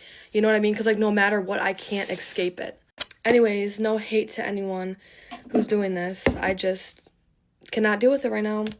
But I'm gonna go get Starbucks and do school and have an amazing day because I go on my trip in 2 days, which I'm actually so excited for. And now my brother's coming too because my brother wasn't gonna come, but then I think we're bringing him now, so it's gonna be so fun. I hope everyone has a great day. I love you guys so much. Bye. Hey guys, get underneath me while I talk about why I'm grounded for the night. Okay, this must sound so dramatic, but I just don't care. So there's this like party tonight and it was like rave themed or whatever, and I was so excited because like I've been like waiting for someone to throw a party like this. Because I have like this outfit, like I have everything picked out, like literally I've been waiting for this theme. And my mom knew I was excited, like she saw me picking out my outfit last night and like all this. And so, okay, I had PSATs today at school. And like usually on PSAT, like big testing days, we don't do anything like after. So I text my mom and I'm like, can you check me out please? Because my friend who takes me home is getting checked out and I usually don't have another ride home. Like it's harder to find a ride home. So I say, can you check me and Peyton out please? Because we wanna go and we're not doing anything. So I get checked out or whatever. And then when I get home, she starts yelling at me for leaving early. After she said I could leave early. And then she was like, your consequence for leaving early is you're not going tonight. Like, that had to have been fucking rage bait. Like, literally rage bait, because why wouldn't you have just said something while I was at school before? Or, like, why wouldn't you just tell me? Like, why wouldn't you just say something? Like, had I been at school and you're like, if you leave early, you're not going tonight, I would have just stayed my ass at school. That honestly, like, I don't know. That's, like, some next level shit right there, because I'm just so upset. Like, why? Like, why didn't you just tell me? Why didn't you just tell me before I left? It would have been that simple to be like, hey, I'm warning you now. Like, if you leave early, you're not going tonight. But, like, instead, when I get home, you yell at me for leaving early after you told me I could. And then you tell me I can't go. I'm sorry, but that's the type of shit that makes me just wanna justice for hope, because fuck. And like, I'm not even crying because I'm sad, I'm crying because I'm just so mad and frustrated. Like, it's just so irritating. It's like fucking rage bait. I mean, I'm 18 next year, so bless up. But I mean, I'm just so done. I'm so tired, like I just can't. You can literally see my eyes, like I don't know how to explain it. But I hope you guys enjoyed this little crash out rant, whatever this is, because I'm just so mad right now. Like, I even called my dad and I was like freaking crying, like screaming, like I was like so mad. And like, obviously my dad's not gonna get involved because he lives in a different state. But I don't even know, I don't know. Anyways, justice for me. Yeah. I love you guys. Get ready with me while I talk about this girl I used to be friends with. So we're gonna call this girl Brooke. I met Brooke in like 5th or 6th grade. And we didn't have any classes together or anything. We were just on the same bus. So Brooke used to lie a lot, like about literally everything about her. She used to tell me that she had spiritual encounters with ghosts in her house. Now looking back, I'm pretty sure she was just a troubled child, because I'm pretty sure after she moved away, she got therapy and stuff. But now looking back, she was like so strange, and I don't even remember why I was friends with her. But that's besides the point. I just remembered this story, but one time she called me. Mind you, her parents are divorced, so she lives in 2 separate houses. She called me, and she was crying, and I was like, what happened? Because she was really dramatic, so I like didn't know what she wanted. And she told me her cat ate her hamster. I didn't even know she had a hamster. Well, later I found out that was a lie, because she called me another, like 3 days later and had a hamster in her hand. And I asked her, I thought you said your hamster died. And she was like, no, when did I say that? She low-key just made me feel like I was losing my mind. So there's that. She also used to tell me about like really inappropriate stuff, and like I was in like 5th or 6th grade, so like I was very innocent. I didn't know what any of that stuff meant. Another other time, she had like a crush on this guy in my like, I think it was 5th grade class. She was like literally obsessed with him, and we were talking on the bus one day, and she was like, I'm gonna make a voodoo doll of him. Excuse me, what? She was low-key like really insane. I hope that when she moved she got like help, because after I like stopped being friends, like I told her I didn't want to be friends with her anymore because I found out she lied about a lot of stuff and she used to get in trouble about like literally everything. But anyways, after we stopped being friends, she joined me on a Roblox game like a month or 2 later and started like harassing me, telling me to unblock her, which was really weird, but I just blocked her on Roblox then. But yeah, that's basically all I can remember right now, but if you guys want more story times, let me know. Get ready with me while I tell you about how I got punched at the club. So we were at a rave at first, and we brought hinge dates that night, and then I wasn't really feeling my date, so we came up with the excuse of my stomach hurts and I'm just gonna go home. And then he's like, okay, I'll Uber home, hopefully I see you again. And then at that point, we were just kind of over the rave, so where the rave is, the venue, it's right upstairs, and then the club is right there. So we just walked down the stairs, go to the club, whatever, and at this point of my life, I was on a break with my boyfriend at the time, so every weekend, every chance I got, I was at the club.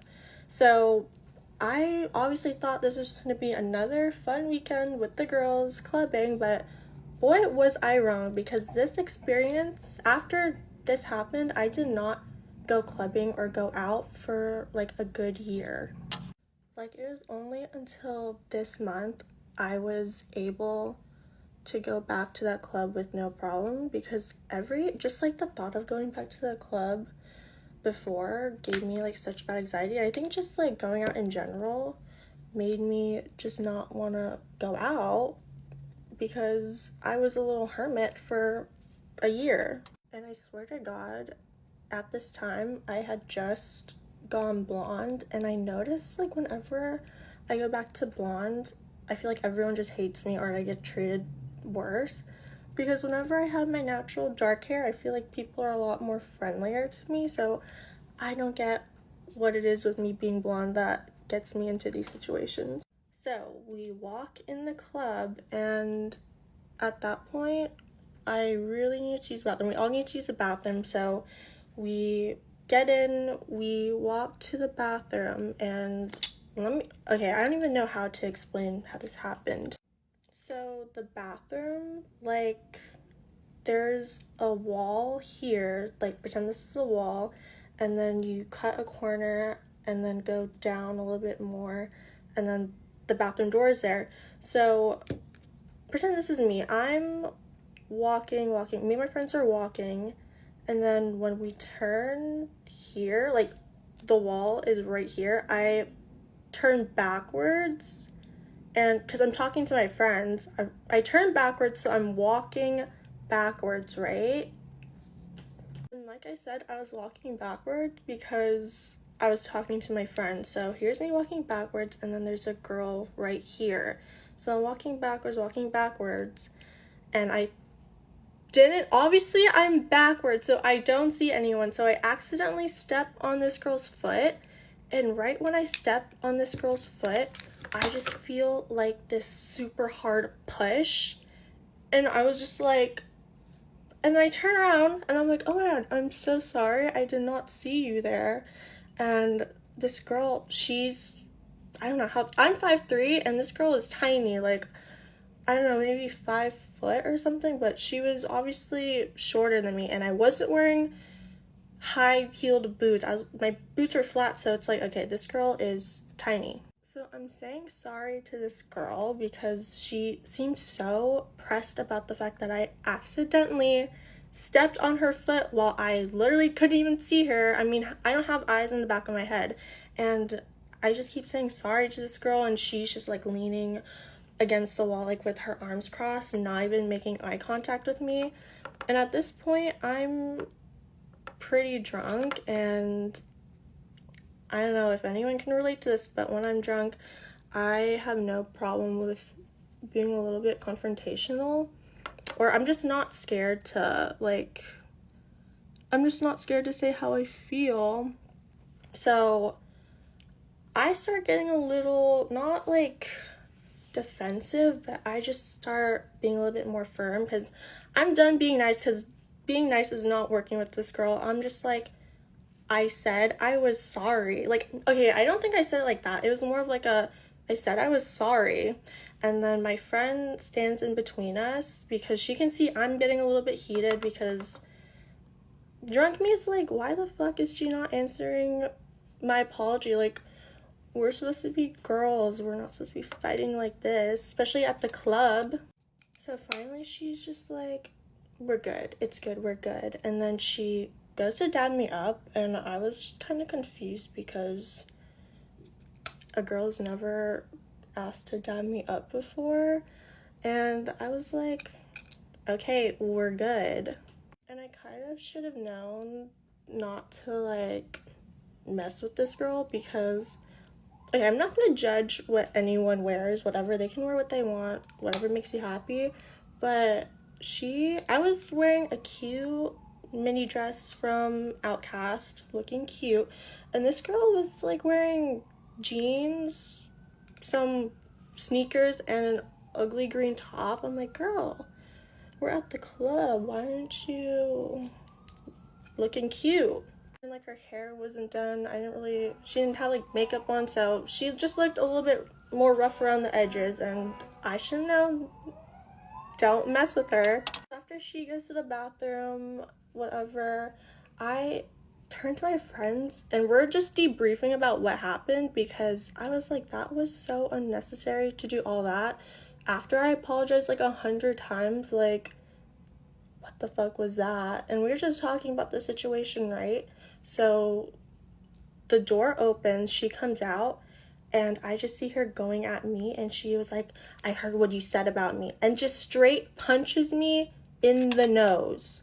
And if you don't know already, I have a nose job, and I am very protective over this nose. I mean, it was $16,000. So when she punches me, I just remember, I'm just not gonna stand there and be all like, oh my gosh, stop punching me. So my instincts kicked in. I grab her hair, and then I just remember us both grabbing each other's hair and me like just trying to get a punching, because I literally don't know what to do. I've never gotten into a fight, nor have I even been in a situation where this would happen. And the whole thing was such a blur. Like, the only thing I really remember was, like, we were calling out for security, whatever, and then she just ran off, and I go like this in my nose, and I look down, and there's a bunch of red, so I start sobbing. I'm like hysterical, because I'm like, my nose job. And like, I still can't believe this happened to me. So we go into the bathroom and just wipe up my nose, get me like presentable, and like calm me down. But I was just like in fight or flight mode. So after I wipe my nose, we run outside, and then we're just like looking to see if she's outside, whatever. But this girl disappeared. So I hate to be that person, but I called 911, because it's like, I don't know what to do. Like, I just got like assaulted, and the perpetrator ran off. So the cops come. I think I like pressed charges. I don't know how it works, but cops came, and then they still haven't found the girl. But if they did, and I had to get to my plastic surgeon the next day, and I was like, if my nose is broken, this girl is gonna pay for the surgery to fix it, because girl, you can't punch a $16,000 nose and prepare to get away with it. That's crazy. And after it happened, I wasn't even mad at the fact that she punched me. I was just more mad about the fact that is so, like, do you not have manners? Like, who raised you? Like, and we're girls. Girls don't do this. So I was just baffled. I was like, I would never punch a girl. Like, it's just rude. I think I was just more pissed about the fact that it's rude. Like, you don't hit people. Get ready with me to go press charges. So for my first Halloween look of the season, I made sure to order all of my stuff ahead of time. I was going down my checklist to make sure I had all of my pieces, including this one particular jacket. I hadn't heard anything from the company, so I go to the website and look at the tracking, and it says delivered. Not only does it say deliver, but it also has a picture of the package outside of my apartment. Not in the package room, but outside in front of the door. All of the packages I had gotten from the locker room, none of them was this package from Dolls Kill. So I go down to the leasing office and I ask the person at the front desk if I have any packages that were put in the front, because I know that when packages are left outside, they're usually brought in by a staff member. So she takes me to the back and types in a little access code, and a package comes out, but it's not the package I was expecting. After I'm like, no, it's this package, and I'm showing her the picture, she says, well, that is out of our control if it's been placed outside. She said it's not our responsibility when packages are left outside, so apparently somebody has stolen and it's nothing we can do about it. I'm like, well, from what it looks like, someone took the package right in front of the camera that's by the door. Is it possible that you could go and review the footage and see who did it? She says, well, actually, we wouldn't even look at the footage unless you have a police report. So I say, well, I remember this one time when I thought someone stole my package, and she was able to review the footage and let me know that it was me. She says, okay, and she takes my name, my number, and says that she'll review the footage and get back with me. Some days later, I realized that nobody has ever gotten back with me, so I go back to the leasing office. This time, it's a completely different set of staff members, so now I have to start all over telling them what's going on with this package. At first, the guy who answered while I was explaining my issue, he said that it wasn't anything that they could do and to reach out to the company. Dolls Kill already said that they're not responsible for if the package is stolen. So the girl who was at the desk asked me like the timestamp, and she told me to email her the date and time and she would review it for me. While I'm sitting in a nail shop getting my nails done, I get a phone call from her saying that she's reviewed the footage and she can literally see the delivery driver place the package, lean back, take a picture, mark it as delivered, pick up the package, and took it with him on camera. So I'm asking her, like, how can I get this footage in my possession? And she says that they can only release footage through having a police report.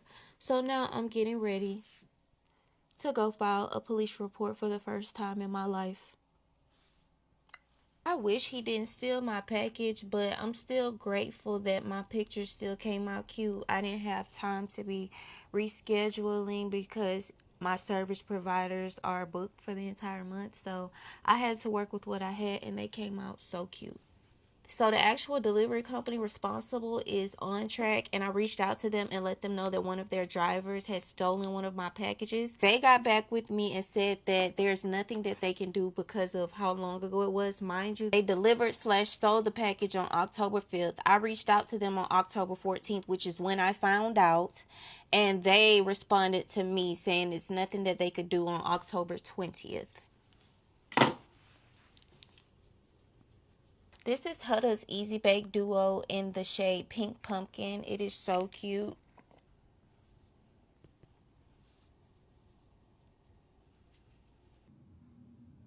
I'll let you know how it goes. Me and my friend just paid some random girl to do a loyalty test on the guys we're talking to. So let me tell you about that. And get ready with me while I do.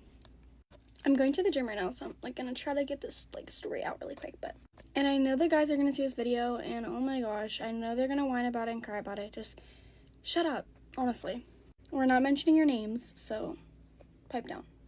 Okay, so pretty much I went with my friend to Canton yesterday, and then we went and we got food. We got Panda Express, and then we went to Target.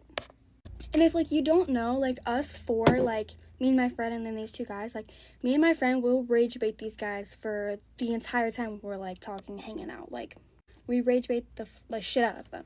For example, we're always like, shut the fuck up or take your shirt off, you know, like it's just stuff like that. Or just randomly we'll be like, wow, we've like never seen abs in person, so like, but it's a joke. Anyway, so me and my friend and then these two guys, we were like all in Target, and then we like split off. Me and my friend went to like some girly section, I don't know, and then they went to like the toy section or something. And like while me and my friend were like walking around, we like low-key like saw like two guys that were like behind us. We were joking that we're like, oh my god, like I bet you the guys we're with like told these guys to come up and like loyalty test us and see if like we'd give them our Snapchat, and like it was a joke.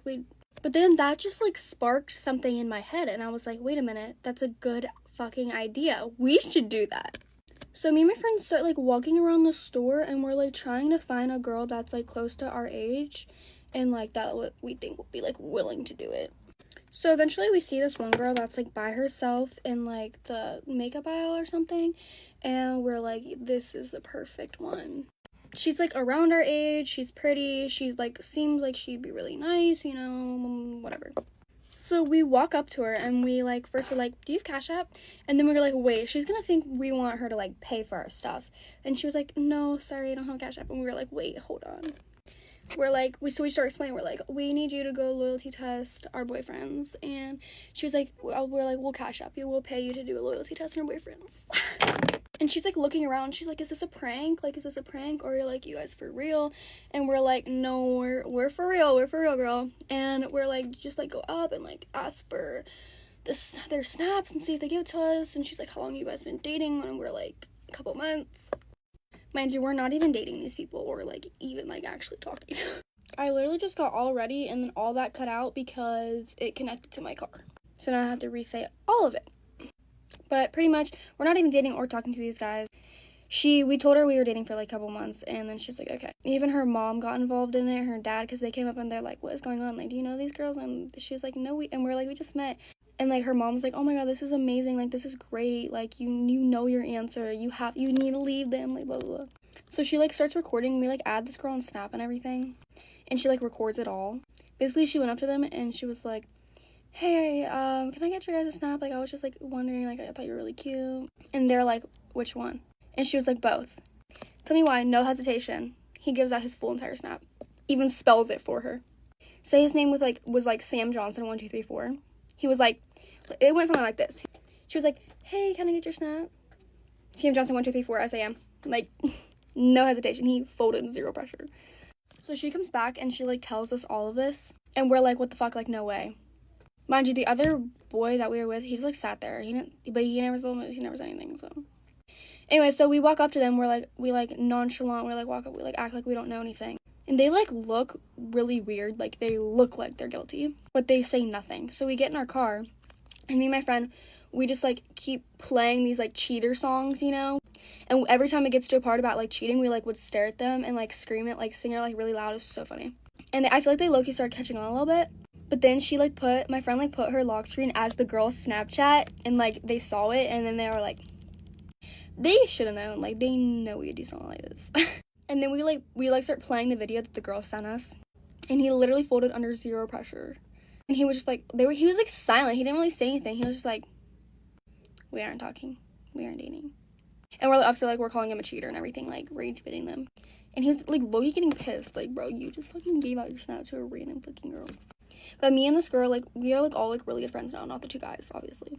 But we like love this girl. So like if she sees this, I doubt she will. But like shout out to you. You're a real one. But it was literally like so funny, and they were getting like so heated. And I know they're gonna be mad when they see this video, but I'm like, we cranked the fucking video full blast of him just giving out his full fucking Snapchat, spelling it and everything. Zero pressure. He folded under zero pressure. But it was funny as fuck. So if you guys need any like more tips, like just let me know. I think that's good. So that was the story how me and my friend paid a random girl at Target to loyalty test these two random guys we're talking to. I recommend everyone doing this. Like, I don't know why I didn't think of this sooner. I'm gonna be doing this for every single guy now. Like, it's so easy too. Guys are so easy. More of the story, men are easy. All men do is lie. All men do is hide. All men do is cheat. So might as well find one that like actually has like money or something. Yeah, I hope you guys have a great day. Hey guys, get ready with me while I talk about how I'm paying for college. I've actually gotten this question a lot, like how I'm splitting it up with my parents and like how I'm paying my portion. So the entirety of last year, I was under the impression that I was going to be paying for college like all on my own, everything. But in May, my grandparents surprised me and they actually had a fund going for me that's going to help me out. So they raised enough money in there to cover about my first 2 or 3 years of tuition, which is such a blessing in disguise. Like, I genuinely can't even comprehend it. So on top of that, I go to University of Arizona, and I'm already from Arizona, for those of you who don't know. So my tuition is a little bit cheaper because I'm in state. Not a little bit, a good amount cheaper since I'm in state. And then I also have an $11,000 scholarship every year that renews because of my grades. So with all that added up, the money that my grandparents raised can cover my first 2 or 3 years, which without being in state or without the scholarship, I don't know if that would be the case. So then my sorority dues, which add up being about $5,000 a year, I pay for those all on my own. Like, my parents don't pay for anything about my sorority, anything that comes all out of my own bank account. Which is why a lot of you guys asked last year, like, why I had 2 other jobs when I was doing TikTok, because TikTok is a full-time job for me. That's where I make the majority of my money, but I also worked 2 other minimum wage jobs on top of that because I knew I was going to be having to pay this in the long run. So even though I didn't need the money immediately, it was going to help, and if I had the tiniest bit of free time, I thought I'd use it. I'm not working this year besides TikTok, so I'm really just trying to stay on a good habit with that because that's going to be my payments for my sorority and everything this year. Now, as far as I know and as far as we talked about, I'm going to be paying my rent all by myself, like, from next year on, which is going to be hard because rent is so expensive out here, especially if I want something close to campus. So we are going to be struggling with that a little bit, but that's okay. I think that's part of being in college, is learning how to, like, navigate that type of stuff and figure out where I'm going to get that money from and all the things like that. Honestly, just makes me realize, like, how blessed I am to be able to do TikTok as a job. Like, that's so far-fetched and I never thought I'd be here, but the fact that I am, since my schedule is so spaced out right now, I have no time to work part-time to save up money for rent next year or anything, but I just get a post here and it is such a big help. This is your sign, you know, if you see someone trying to be an influencer, just like their video, just boost it. Like, it could help them in a way that you have no idea. Yeah, let me know if you guys have any more questions about that, because I know, like, going into college, I was so concerned about, like, payments and everything like that. So I thought I'd just, like, share something relatable because that's how I'm doing it. And as for this year, I pay for all of my groceries on my own. I pay for every outing on my own. I haven't gotten a cent from my parents, like, besides the tuition this whole year. So obviously the tuition, but everything else I pay for completely on my own. So I do feel like I'm being taught, like, good, like, independent skills. I'm grocery shopping for myself. I'm buying every outfit, every necessity on my own, which sounds like I'm mansplaining it. I know it's basic, but it's like the first time doing it myself is like, damn, this is expensive. But yeah, I just thought I'd share because I had gotten questions on it. So that's it. Bye, guys. I just found out that my boyfriend of 7 years was cheating on me, so I'm just gonna totally disappear from his life. Yeah, so for 7 years, I've been with my boyfriend, let's call him Mitch, and we're very serious. Obviously, it's been 7 years. We live together, we have a whole life together, and recently, nothing has really been any different. There was no reason for me to suspect he was cheating, other than the fact that he's been going home a lot. His family lives out of state, and he's just been telling me that his grandparents are getting older, and he just wants to spend as much time with them as possible, which is fine. I don't go with him because it doesn't work with my schedule and with work, but he goes all the time because he works remote. Call me naive, I guess, but I never thought it was suspicious that a man wanted to go and spend time with his family. Maybe I'm too trusting. He left for this most recent trip a few days ago, and again, I didn't suspect anything. He was texting me like normal, keeping me updated with what he was doing, and I thought everything was fine until I get a DM from one of his best childhood girlfriends. And she just messages me, hey, I know this might seem really weird, but are you and Mitch still together? And when I read that message, my stomach dropped, because what reason would she be asking me this and not Mitch? So I immediately knew something was very wrong. And neither of us really post each other, so it would be hard to just tell from social media if we were together or not. So I respond to her, I'm like, yes, we actually just celebrated our 7th year anniversary, so we are very much together. Why do you ask? Please tell me why you asked. I need to know why you ask. So she has to call me, and when she does, she tells me the news that I was not expecting and never wanted to hear. She said for the past 6 months, as soon as Mitch started going home more frequently, he was telling all of his family, all of his friends, everyone, that we were broken up and that when our lease was ending, he was going to be moving back home. So that was news to me, considering we were looking to buy a house together. She told me that he has been casually dating, had a few situationships, and is actively on dating apps. And she proved it by sending me screenshots of his dating apps, because he sent her screenshots of his dating app for approval to like ask her, hey, is this good? Do you like my prompts? Do you like my photos? Getting his female friends' approval. So she had all the receipts that he was definitely actively on dating apps. She also sent me photos of him and one of his situationships that he had been casually seeing out of the bar together, because he was bringing this girl around all of his home friends. She told me that she felt like she needed to reach out because the whole situation just seemed really fishy to her, because anytime she would try to ask him for details about our breakup or our situation, he would just dodge the question, and she was like, something wasn't sitting right, so I needed to ask you. Obviously, glad she did, because something was fishy about the breakup. It didn't happen. It didn't exist. But actually, what an MVP girl's girl for looking out for me and reaching out, even though Mitch is her childhood friend, because I had no idea, and I would have just continued to be oblivious to the fact that this man was cheating on me.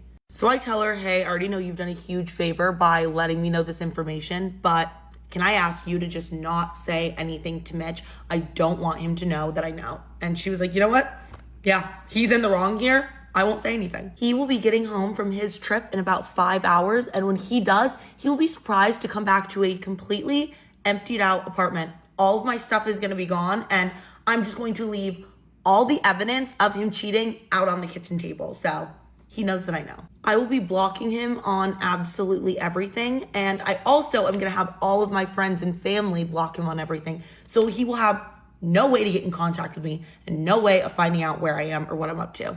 I actually had a surprise getaway plan for the two of us for his birthday coming up, and instead, I'll be bringing my best friend in his place. So that would be a great way to get my mind off the fact that this man completely betrayed me. I need to figure out what I'm going to do and how I'm going to completely restart my life from scratch, considering this is the person that's been my person for 7 years. But I think completely ghosting him is a great first step. He doesn't deserve any more of my time. He's already wasted 7 years of it. I still don't know how much of our relationship was a lie. Like, was he really planning on moving back? Were we ever going to get a house together? Was he planning on breaking up with me? I don't know. I truly will never know, and I don't want to know. I just want to get myself out. So I'll let y'all know if there's any updates. Get ready with me while I tell you guys about my family life. I don't talk a lot about my family or my childhood on here, but I think it is so important to show others that you're not alone and it gets better. If you've been following me for a while, you know that it is just my mom, my grandma, and my grandpa in my family. It is just us four living in a cornfield in Illinois. Growing up, I found it really hard to find people I could relate to about my circumstances because my parents were divorced and I had such a small family, and my dad struggled with alcoholism. My family means the absolute world to me. It's my Oma, my Poppy, and my mom, who is named Tony. So when Evans reached out to me to do a collaboration with EP Jewels, I already knew that I was going to do something in honor of them and everything that they've done for me. I have been an EP Jewels fan since the very beginning, before I ever did social media. I'll insert a picture in here of Evans and I meeting 3 years ago, so you can imagine how I probably freaked out whenever Evans reached out to me. Jewelry is something that I love so much. It's something my family and I all enjoy together. Obviously, my grandpa's not only a girl dad, but he's a girl grandpa, and I look up to him as my father figure. So he would give me little gifts throughout my childhood, and some of those would be jewelry. And on Honors Day in college, Poppy got me the most beautiful ring in support of me. He got me this ring that I love so much, and it's so dear to my heart. He told me that I was smart and I could do anything I put my mind to. This was a vintage ring that he found and knew that I needed because it was pink. And so many of you guys have been asking me where it's from, but again, it's vintage, so we have no idea. I really wanted to make a jewelry piece in honor of my grandpa, so I took this ring and I designed it and made it into an earring, which turned out even better than I possibly could have imagined. Evan's team is amazing. Matcha, thank you. I really wanted to design jewelry that I would wear every single day. It's elegant, it's timeless. I really wanted my family to all be sitting together, so I made them into an earring stack. We have the Poppy, the Tony marquee earring, and then the Oma marquee earring. The 3 stones in the Poppy earring represent Oma, my mom, and then Poppy is the pink one in the middle, because he is honestly our rock in all of our hard times. And I love stacking bracelets, so I decided to make a piece named after me, the Caitlin bracelet. It is a marquee tennis bracelet that you can wear all the time. Storytime. The collection that I've been working on with Avange for probably a year now is officially dropping tomorrow, October 23rd at 2 p.m. Eastern Standard Time. So if you're planning to buy any piece in this collection and support me, you can actually get money off and use my code CaitlinJ. This collection just means the entire world to me and I cannot wait to share it with y'all. I also cannot wait to see all of you guys in the pieces. I just think they're gorgeous. Bye guys. Get ready with me while I tell you embarrassing things I've done at school so you can feel better about yourself. Yes, I made a list. If I have a lisp, I have teeth whitening strips in, so we're gonna ignore that. Starting off strong, I fell down the stairs. Not once, not twice, but 3 times in a row.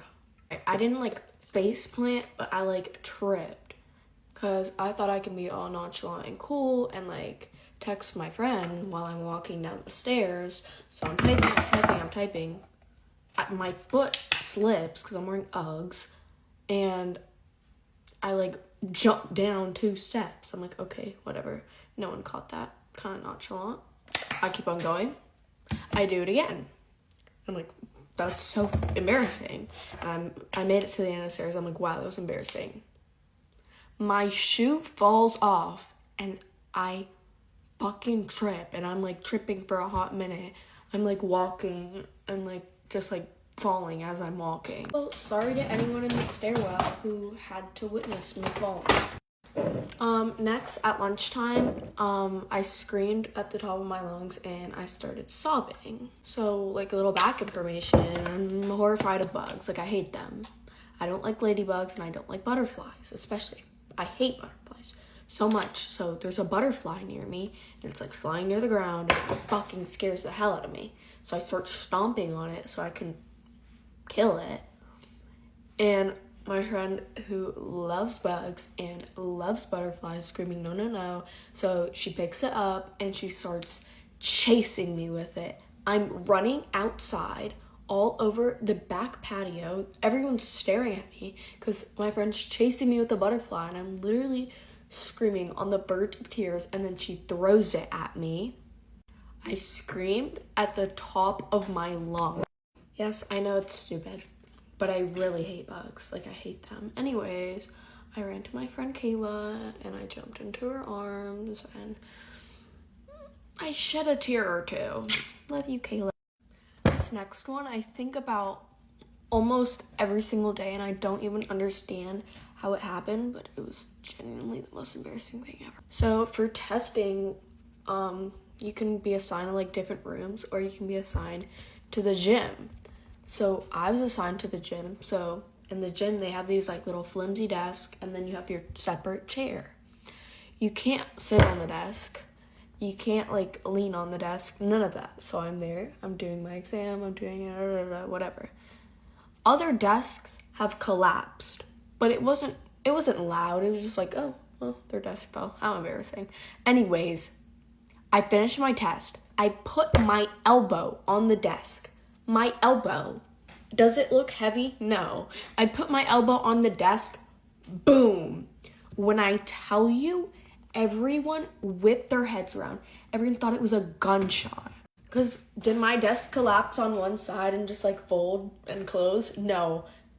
The legs broke off from the table and it all slammed on the ground.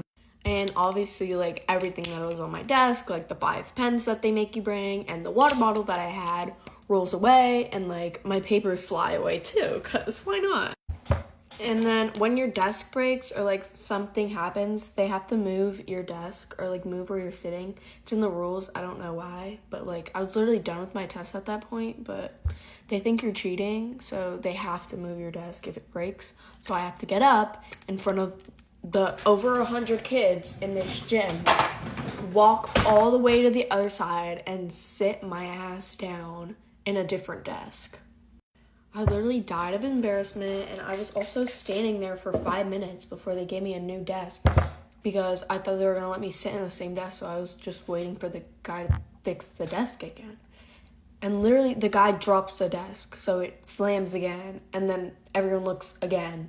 So I'm just there, standing there so awkwardly. It was so embarrassing, and afterwards, everyone kept on coming up to me and being like, keep your desk up. What happened to your desk? Shut the fuck up. Okay, so this next one goes out to Kaylee. Love you, broski. This is our shared trauma. So we had this girl, we were both in the same language arts class last year, and we had this girl in our class that we had like a friend crush on. Like, we wanted to be friends with this girl so bad. She's literally stunning, and she looks so sweet. She's adorable. Like, whoa, we wanted to be friends with her so bad. And then she's also in our 4th period this year. So we're like, you know what? This is our perfect opportunity. And like, she was sitting alone, so obviously we felt bad and we wanted to like go sit with her or like invite her to come sit with us. So we're like hyping ourselves up for literally like 20 minutes because we're like, what if she turns us down? And we're like, no, she wouldn't. She literally looks so nice. So we're hyping ourselves up to go talk to this girl and like ask her to sit with us or something. So we literally get up in front of the whole entire classroom, walk over to this girl and like start chatting with her. It's not like we came up to her and we're like, can you sit with us? Like, no. We were like talking with her. We're like, oh, you're in Miss Blank's class last year. Like we've talked to her before because she was in our class last year. But we're like, oh, you're in our class. So yeah, do you remember? So, hey, like we're sitting over there. If you ever want to come sit with us, whatever. She literally just like stares at us and just goes, no. We were so shocked. We didn't even like say anything. We just kind of looked at each other, got up and walked away because that was so embarrassing. Like, I get it if we made her uncomfortable, and I get that, but like, oh my god, it was so embarrassing. Like, we just had to make the walk of shame back to our seats. And I guess we're not going to be friends with her because, I don't know. I feel like she thought we were mean. We were laughing that whole period, but just because we're dumb. Like, I hope she didn't think we were laughing at her. This next one is another dedication to my fucking Uggs. That literally, like, ruined my life at school because they're always falling off my feet. But I was walking through the doors, and my school's overpopulated, so, like, everyone's squished and you're just getting like shoved through the doors. Anyways, my shoe comes off. Far away from the door? No. Before the door? No. In the doorway. My Ugg comes off. So I'm there trying to get my shoe back on. I can't. It's getting kicked around. I'm getting pushed. So I have to drop to the floor and pick up my shoe. Mind you, no one in the school gives a fuck. So I'm legit on the floor attempting to pick up my shoe. I'm getting stepped on.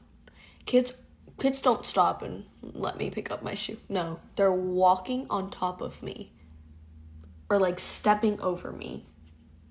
Not to mention the amount of times I've tripped in school wearing those Uggs. My number one op, for real. Also, teeth whitening chips are out. Do they look white? Obviously, we saved the best for last is when I face planted in school and broke a whole metal detector. So this is kind of hard to explain, but my school has metal detectors, and so you go through the first set, and if your bag doesn't beep, you can just walk through the first set of metal detectors and get in the school. If your bag beeps, you have to go around and get into the second set of metal detectors. So I'm walking with my friend, and we have a cheer comp or something that day. I don't even remember. Or I had cheer, I don't know.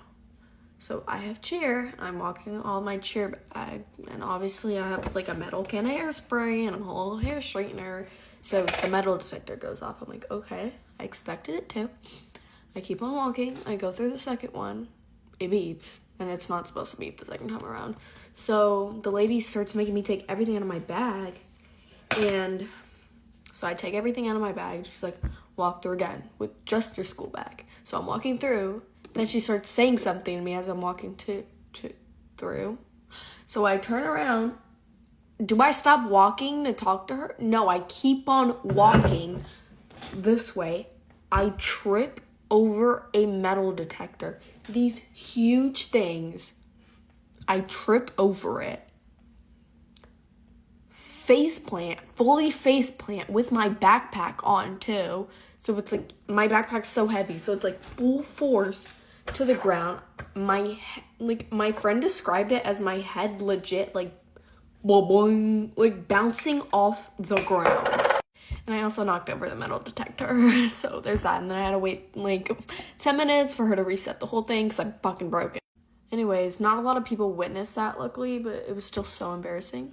And I was literally dying laughing, so it was kind of funny. And I scratched my knee. Okay, that's it. I hope you guys feel better about yourselves. Complete strangers. I don't have any of them on Snap. It's like 3 or 4 boys. Like, I don't have any of them on Snap. Don't go to any school with them. Never seen any of them in person. I'm adopted. Bet you didn't know that one.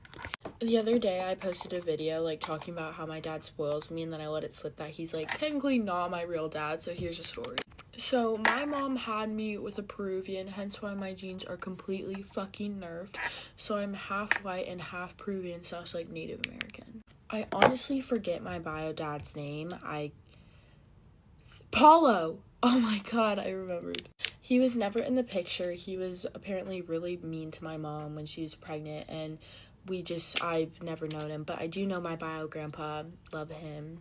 Te quiero, abuelo. My mom's dated some cool people. When she got pregnant with me, she was 21, just turned 22, and she was like a professional dancer, and she danced with Prince, and she like dated fucking Lakers players, Olympic athletes, authors. Like, my mom's genuinely the coolest person ever, and this fuck-ass man nerfed her with a kid. She has me, and when she has me, she starts a Pilates studio on her own, and that's when she meets my dad, because when I was around like 4 years old, he started going to her Pilates studio. Yada yada, they start dating when I think I'm like 6, get married, have my little brother when I'm around 8, and he adopts me when I think I'm like 10. Something like that. So he had like custody of me. Now, in the beginning, I hated this man with my whole heart. Like, I would call him dad and stuff. Like, sometimes I would be sweet, but for the most part, I would hate him. Like, if I ever was mad at him, I would call him his government fucking name, and that was most times. At some point, I got my bike taken away because I was a flight risk, and I would constantly run away from home and go to my grandma's house. I even took my skateboard away. Like, it was that bad. And even though they met when I was super young and they started dating when I was super young, it was majority of my childhood just my mom and I. Like, we moved in with him after like maybe when I was like 7 or 8. But even then, me and my mom would still go out and do stuff. Like, he wasn't like super involved, but then once I had my brother, he became super involved, and like it made me so mad because it felt like I was like losing my mom. He was also god awful with kids. He didn't know how to be like kind. Like, I was majority raised by my grandmother and my mother and my uncle, and they are very kind and caring and compassionate people, like very openly as well, and he just wasn't at all. Like, we struggled trying to connect. It wasn't until I was maybe 13 or 14 we started to like get along and fight less, and just, I don't know, I actually just learned how to fight back. Like, I'm very much like him. Like, you wouldn't be able to guess that I wasn't biologically his because we have the same mannerisms. I argue like him. So he had to like treat me like an adult. And then now we're like best friends. And I'm like probably his favorite. Essentially, the older I get, I'm like crying. The older I get, the more I understand how much he's done for my mom. Wait, what the fuck? Why am I crying? I cannot post this. Older I get, the more I understand what he's done for my mom and I, and like how much he cares. It just took me a long time to like understand how he cares, like understand his like way of showing it. But now we're best friends. I'm literally a mini him, and we love Robert very dearly. Why the fuck am I crying? Finish getting ready with me while I tell you the story of why I don't talk to my sister anymore. Brittany is a year older than me, and she lives in Texas. I do not live in Texas, and I have not lived in Texas for a long time. I currently live in Utah, and during this story, I was in Utah. She was working at a dealership at the time, and we were constantly on FaceTime calls. And an important character in the story, his name is going to be David. David was often one of the biggest people I would see on FaceTime. She would show me around, show me to people that she worked with, and it was just a pretty cool atmosphere in general. it was predominantly men, and every time I was on the call with David, he would always make sexual remarks towards me. Typically, the phone call would look like he would get on FaceTime with me and he would say how much hotter I was than Brittany and how he wishes I was the one down there. Just stuff that made me really uncomfortable, and I would just laugh through it. You would always hear my sister in the background saying like, "Oh, stop it, that's not funny," all jokingly. Just weird stuff. Brittany and David got pretty close together, and I didn't know at the time, even during the FaceTime calls, but a little bit later I found out he was married and was about to welcome his first baby girl into the world. He was living in a house with his wife, and every time I talked to my sister about him, she always said that he was just a friend, her best friend. She thought of him like our brother who passed away. He reminded him of her. Him of him. That doesn't make a lot of sense. Besides the point, every time that he was brought up, it was that he was a best friend, and she thought of him like our brother who passed away. Just comments like that. Swore up and down every time I talked to her that nothing was ever going to happen to her and him. It was just platonic, and they were really close friends. I actually have another sister who was living in Texas with my sister Brittany at the time too. And she would call me and say she felt something was up between them. And I admitted that I felt the same way. Brittany at the time was living with my grandma, and they ended up getting into some pretty nasty fights, disagreements, couldn't agree on things, so Brittany ended up having to move out of the house. Now, this is where things started to get pretty suspicious. She would start FaceTiming me and saying how awful the wife was and how bad she treated David and all this other stuff. This is when me and my sister started to get pretty suspicious of Brittany. We were like, something is weird, something is off. I really don't know how to explain it. David ends up welcoming his girl into the world, and Brittany ends up babysitting a lot for them until she gets her own apartment. I don't know how long they've been together. I also wanted to mention, I also don't know how old David is. He's definitely much older than I, and I am only 20 currently. He is probably in his 30s, could be late 30s, something like that. She's watching the baby, Brittany's watching the baby for them. She's not being asked to pay rent or anything. She's just staying there, and then she does find her own apartment. She moves out, and everything seems fine. She would talk about him like she was just a really concerned best friend, or at least that's the way that she was trying to make it out to be. And eventually, the truth came to light. That the wife saw David's location at Brittany's apartment, and he would come home and she would ask, "Are you sleeping with her? Are you sleeping with her?" And he would say, "No, I'm not. No, I'm not. No, I'm not," while they were. So while she is watching their baby in their house, she is sleeping with them. Everyone in our family was telling Brittany how wrong this was, and she just didn't care. She said that the wife was awful, so it really wasn't like, he just needed a way out, pretty much. We were all left pretty shocked by this. She's done some pretty bad things, but this is probably the worst one in my history of knowing her, that she's done something like this before. So obviously there is a divorce that's ensuing through this entire thing because she had evidence that David was cheating, and yeah, they started with an entire divorce. Just to spare some time, there was some stuff that happened in between with David and Brittany. They ended up they were done seeing each other, and Brittany would call me and my sisters and would say how awful and crazy he was and psycho. She ended up seeing another person for a little while, and it didn't work out. And David would allegedly call the other guy that she was working with and seeing and threaten him and say that, "Oh, she's mine, what are you doing? Like, don't talk to her, she's my girl." And she would just say he was crazy. After that weird guy incident that I don't even remember his name happened, David and Brittany end up getting back together. It was a little confusing because you didn't even know that they were together in the first place. You just kind of knew that they were doing things with each other.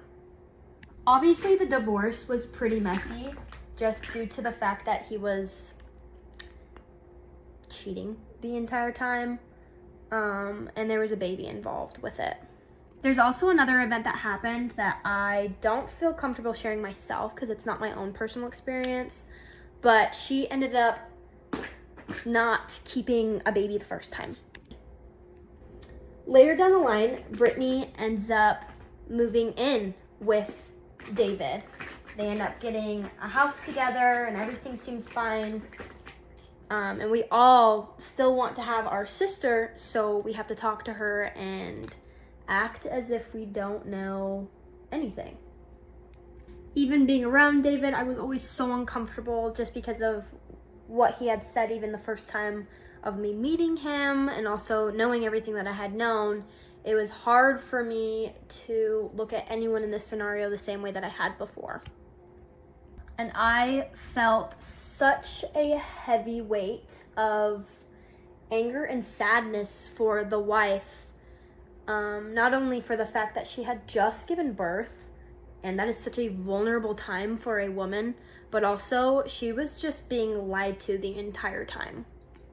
I was also being lied to, and so was everyone else. If I had ever talked to the woman, if I had seen her or known her, I would have told her immediately.